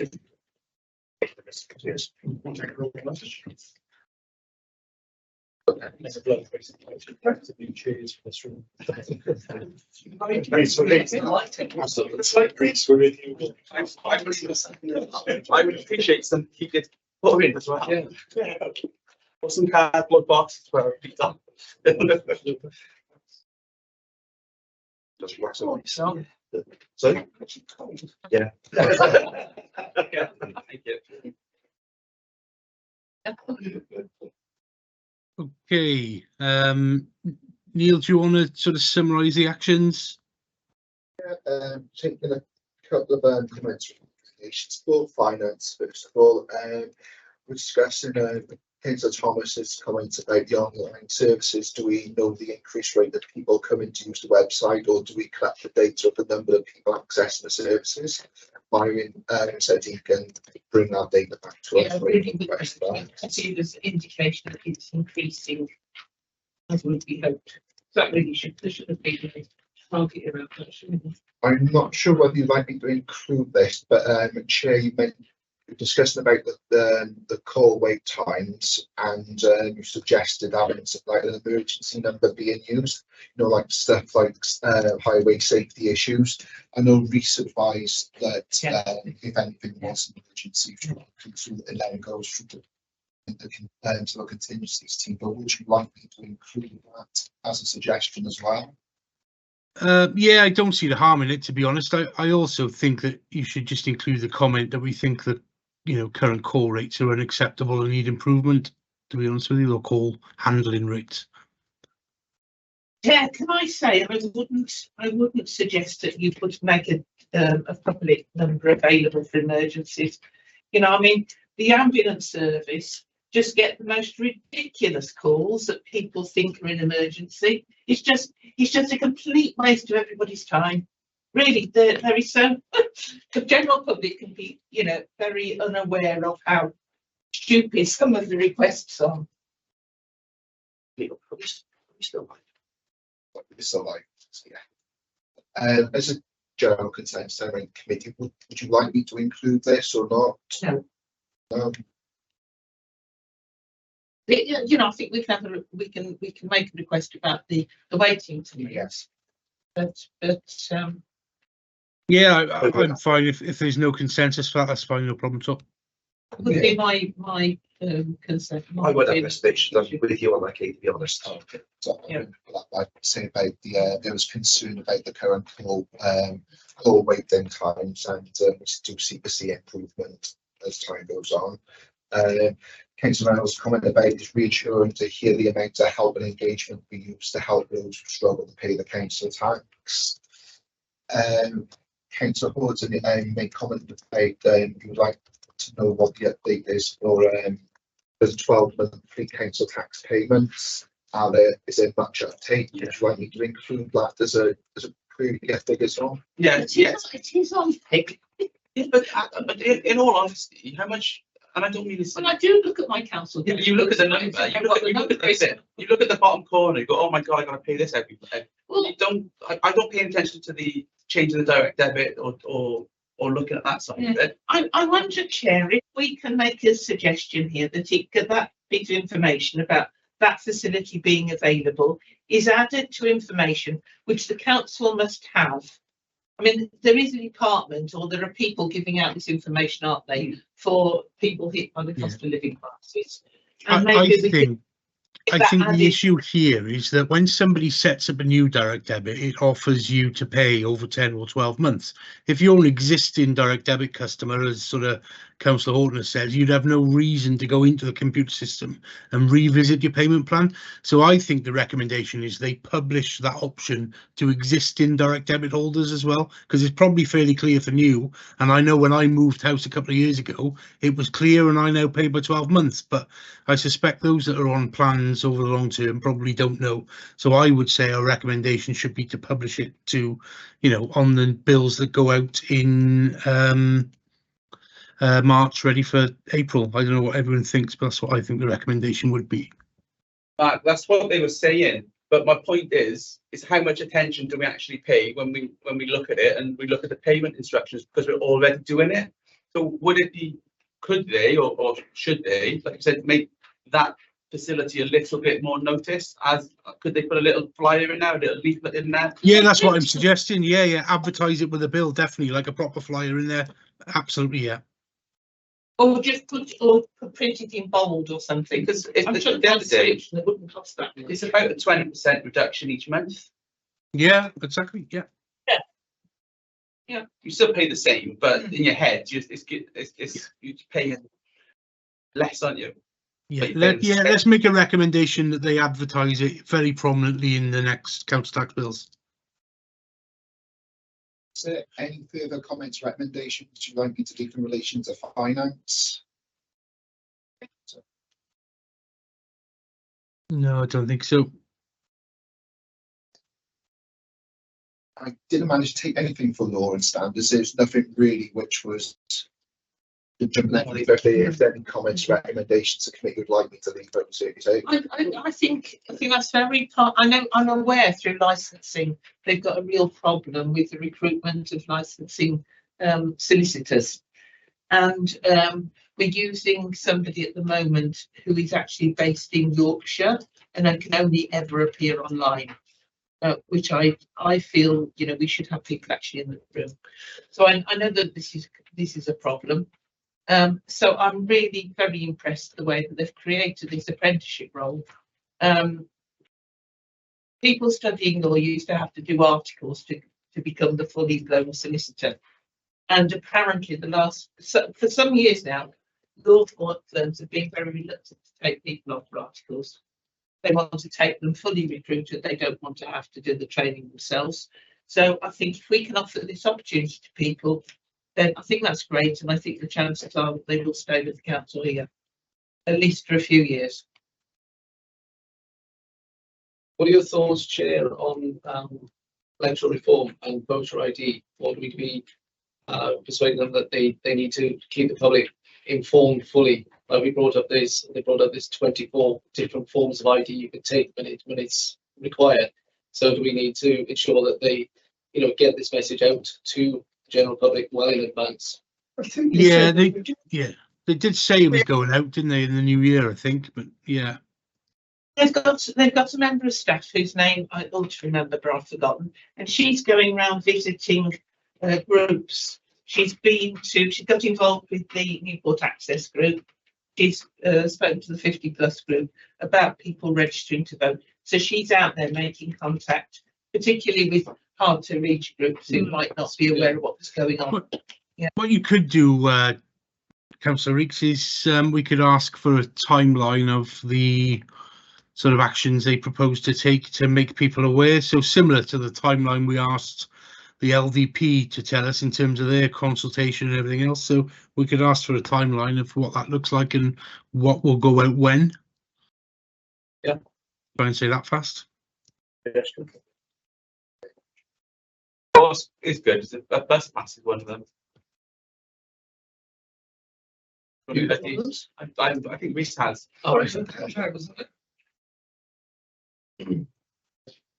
For people policy and transformation, sorry, Chair, I actually wrote this down. You've put down I think it's useful to include in the report going forward the guidelines that you've said that you've noted down. Good to hear that it was a part.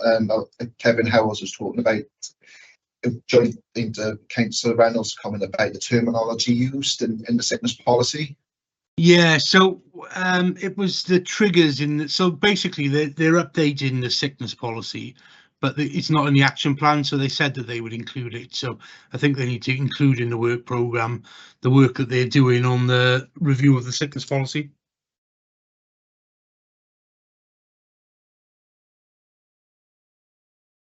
Okay, so that must be a comment that there was it's a positive thing to hear about the changes and the massive improvements in that.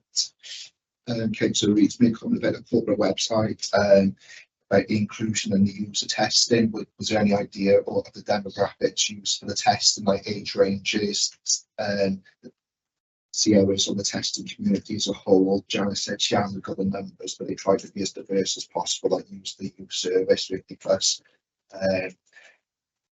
But would you like us to request the numbers on that?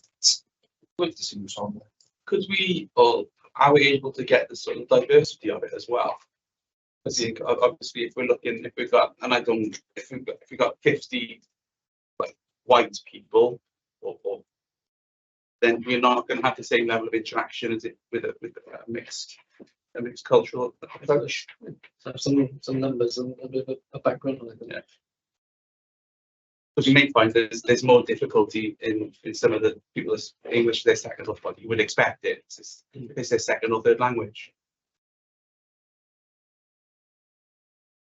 Neil, I have got to go off to deal with something.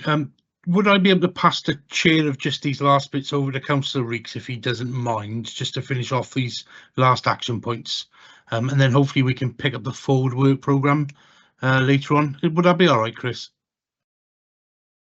Yeah. Is that okay, Neil? I've just had something come up. So is that all right? Yeah. Sorry about that, gents and ladies. Yeah, if that's okay, it's only the last bit. If you wouldn't mind picking that up, Chris, I'm really grateful. Thanks a lot, all. Cheers. Okay. All the best, Mark. Thanks, bye. I've got a part on here, Councillor Reeks, where you clarity on page 69, facilitating key partners for delivery achievement.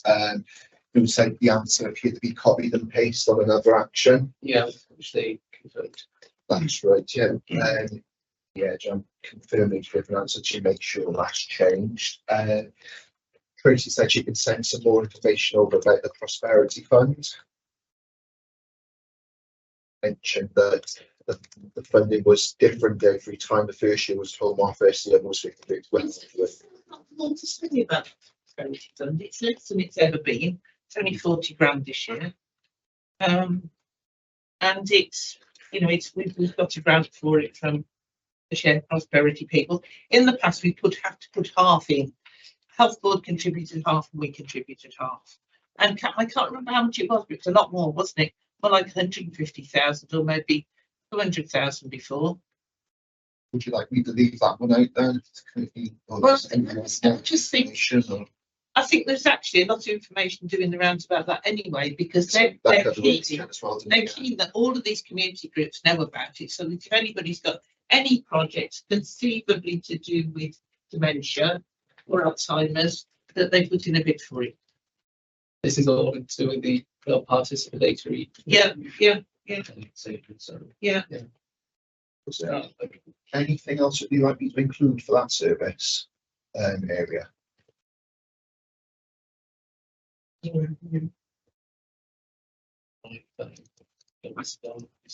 they covered the website. Sorry, you covered the website with the focus group that we want the information on. Yes.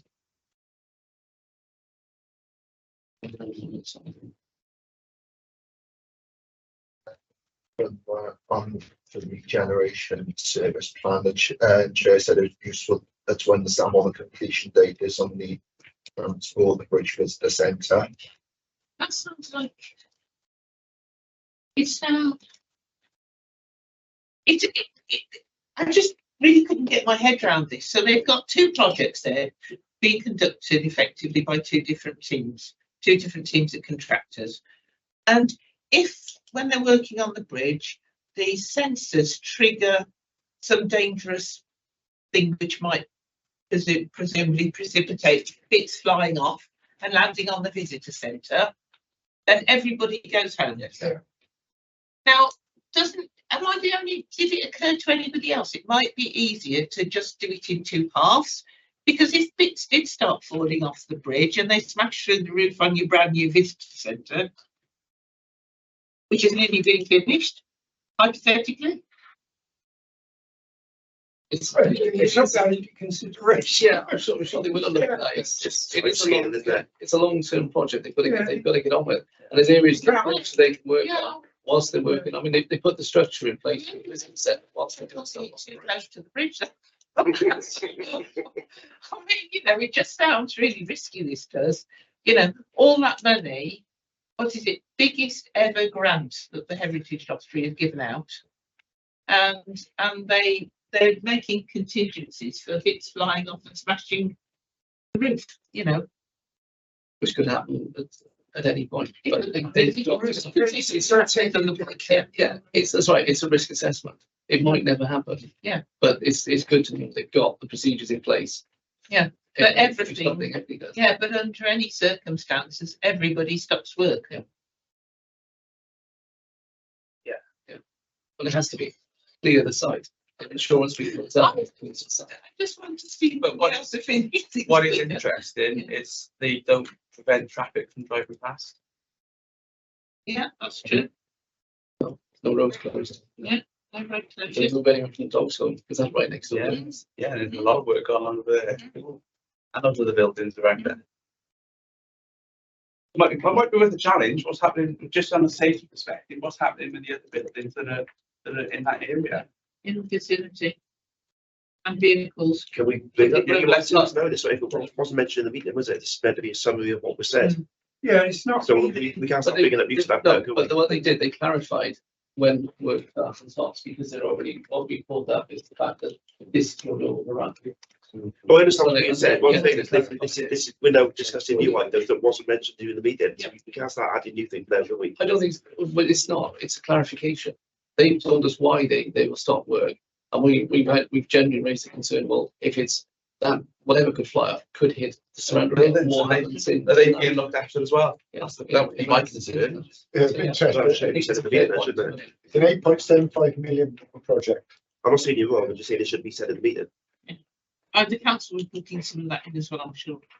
When I was away as a summer, I came across the twin bridge, which is exactly the same at Rhagfyr in France, and they got fabulous. It looks like it was just built yesterday. It's just absolutely superb. The paintwork is just amazing. I can't believe it, but they actually got their grant in 2020. And they built a new visitor centre as well with the money. And I just wonder if they actually collaborate, if they talk to each other. Because when I said we came from Newport, they got really excited when the lady in the visitor centre said she'd been over to visit our bridge here. We need to twin bridge down. Mrs. Foley mentioned on their website, they've got a comment, strong push for business should have like a full list of resources, like an information pack. Yes. So what exactly would you like me to do? Just I mean, prior to, we don't know how long it's going to be till the placemaking policy and the cultural strategy are completed, but it's just, we could be a couple of years really if we're waiting that long.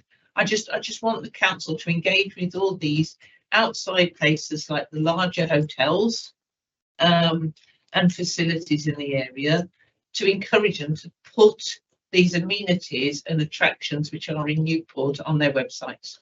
That would be very little work for them. Or at least a link to what's on Newport. Yeah, exactly. Absolutely. And there's that fabulous new site. That's what's on in Newport. Yeah, yeah. If they have a link to that, then it's an easy fix. I was just astonished by that. The only thing they can mention is Cardiff. And it's just a comment just to say that you pass some best wishes to the building control team going to London. Yes. Yeah, for me, sorry. The IAC building. Yeah. So what recommendation? I think we need to make a recommendation about that building, because I kind of get the feeling that there's a real potential for it to be sat there for the next 5 years. Yes, that'll just Nothing happened to it. So if there's no pressure on the developer to get it finished, we don't, as a council, we don't start getting repayments. There should be something more explored on that. And the knotweed.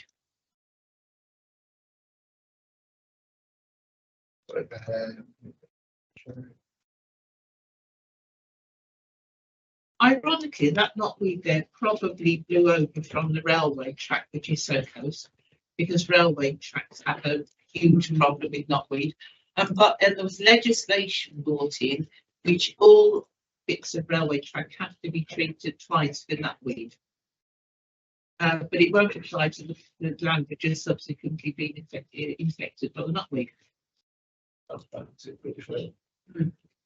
Is there anything further on the regeneration service area you'd like to include, or is the committee happy with the same as is? I think we've got the IAC. Yeah. The IAC, I don't get a warm, fuzzy feeling about that at all. And it's essentially it's the council's money, and the contractor is not even paying. I would imagine there's no increase in the liability against it. He's going interest free for X amount of years. Yeah. He starts making the payment. Yeah. And what about commercial rates? No. I mean, there should be something that can be charged. Yeah, I was going to make my suggestion of the entire council facility there, using the cat you to transport from the other Sainsbury's to the car park, and you get the Bottom Bridge. That's the plan. Sell it for a TV company. Just the last thing from me, Chair, just to give the committee an update on the forward work programme. It's been confirmed now that the meeting for the draft budget proposals are taking place on Monday the 15th of January. It'll be at 2 o'clock. We've got all 7 service areas under the Place Directorate, so it's going to be a potentially long one. So as we did last time, we'll have plenty of comfort breaks along the way. Some heating and lighting. And hopefully everything's working by then as well. Days, what time voting starting? I mean, if it's proportionate to this meeting, then it's going to be 7 hours, isn't it? Potentially, yeah. Or longer. That's why in September, as a committee, I think we agreed to move from the 4 o'clock to 2 o'clock permanently. So yeah, taking that into consideration as well. Hopefully it won't. Well, we might need longer than that. We booked out the room until 7 o'clock. No, I mean we might need an earlier start. Yeah. How would people fix for a midday start? Or does that affect with I need to check with directors and heads of service as well to see if they. No, the problem is if we, as you quite rightly say, if we roll into 7 o'clock, past 7, with respect, we're all going to lose the will to live. Exactly. We need to be we need to be on. I promise I will lose the will to live at a maximum of 4 hours. It's necessary for them all to troop in and sit here for the whole proceedings, is it? I know Tracy's team came in later. Tracy Brooks' team. Some of them were sat there for a long time. Yeah, but they didn't need. The rest of them didn't need to be there that long. Yeah, it's a particularly difficult one for our committee as well, because we've got the most service areas under our directorate. So we don't need to be taking up their time. How does everybody feel about a midday start? Is that fine by everybody? Yeah, I can make it. I can check Richard's got to be first. Are our colleagues who did you hear that about a midday start? I can't do that, to be honest. I could do it from 1 onwards, I'd say. Even yeah, 12 o'clock's a bit tricky for me. It's just we look. I mean, if we've got all of the service areas, that's going to be a meeting which possibly could be twice as long. We might be here till 9 at night. I'll go with the majority on that then. In that case, we're going to be getting an extra out from Sure. Yeah, sorry, it's the bearer of bad news there. Yes. That's all right. Could be also try to put some timings around the agenda as well, so that we, if we, like, if we're gonna be here, we know we're gonna be here for quite a long period of time. Could we put like a scheduled break in there, and then Yeah, of course, we can do like 2 service areas and then have 10-minute break, another 2 break. If the committee would like, yeah. take away. I get my teeth ready. We can do that. Somebody say each other, Steve. The next meeting we'll have after that is Monday, the 19th of February at 2 o'clock. Sorry, there's a typo in there. The Highways Asset Management Plan is coming. It's pre-decision scrutiny, so we get they discuss what they've got on the plan. We can give comments to the cabinet about that, and also the flood risk management strategy as well. And we have the two sets of minutes on the January's paper as well. To be The first set of minutes to really help out, so it all comes out as one thing. we just get in one, it's easier if we just have the 2 sets of minutes as well, because of the turnarounds. Yeah, those would be both the fortnight meeting and this tonight's meeting appear on the January agenda. But So we need to go through those as well. we can put like the end if you wish, or we can have it pre-agreed before in pre-meeting if you wish, and then just agree it in the actual meeting, whichever is easiest for the committee. I think we need to focus time on the actual budget ourselves, yes. So, yeah, probably, Like I said, we'll draft it so the committee, beforehand. Time. So are we looking at a 1 o'clock start or a 12:30 start? Well, if this can start at 1 o'clock, then it'd be a half 12 pre-meet. But if that's okay with the committee, I'll have a word with my manager, just let you know, yeah. get the time changed. We're going a week later anyway, aren't we? Because of the That's right. change in the budget Yeah, so that's information, yeah. 10th, isn't And that's everything on my end, share. Yeah. So we get an end meeting then. Yeah. Have to end the meeting. Thanks, everyone. Another meeting. Send